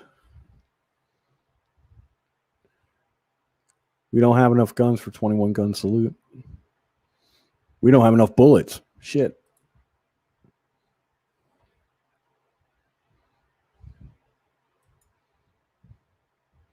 Guess I'll just give him a few minutes to try to reconnect, come back in. If he doesn't, in a few minutes, I'm going to sign off and leave y'all with y'all's dicks in your hand.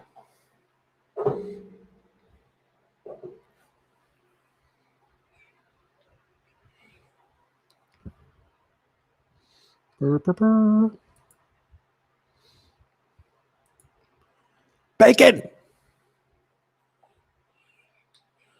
Bacon. Bacon. Come back to us, Bacon. Come back, Bacon. Maybe I can text him.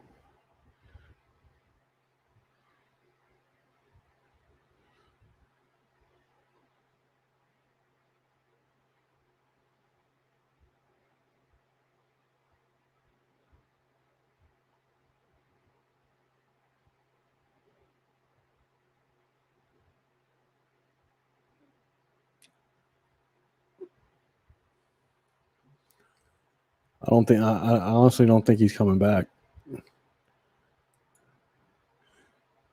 I think Bacon had a moment. Oh, he's not on Twitter anymore. Shit. God damn it, Bacon.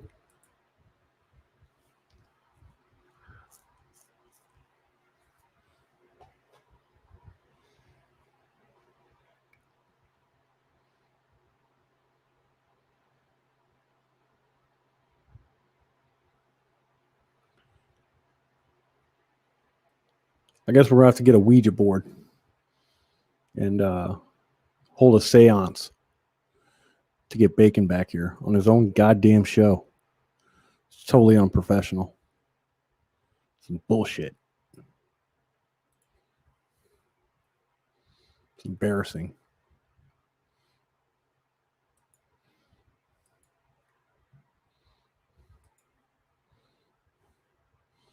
In fact, I'm probably gonna go on the YouTube side of it and give him a thumbs down. I'm gonna take back my thumbs up and give him a thumbs down for this heinous, unprofessional behavior.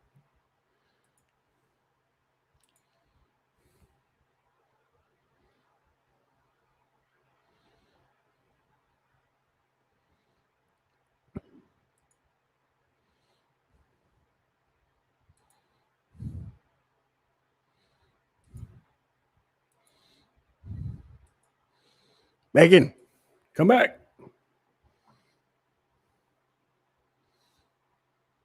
Bacon.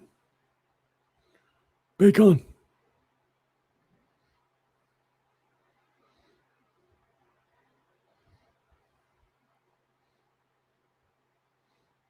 Well, I'm going to go get breakfast. Bacon comes back. Tell him I had to go get breakfast. I'll see you chuckle fucks later. Bye.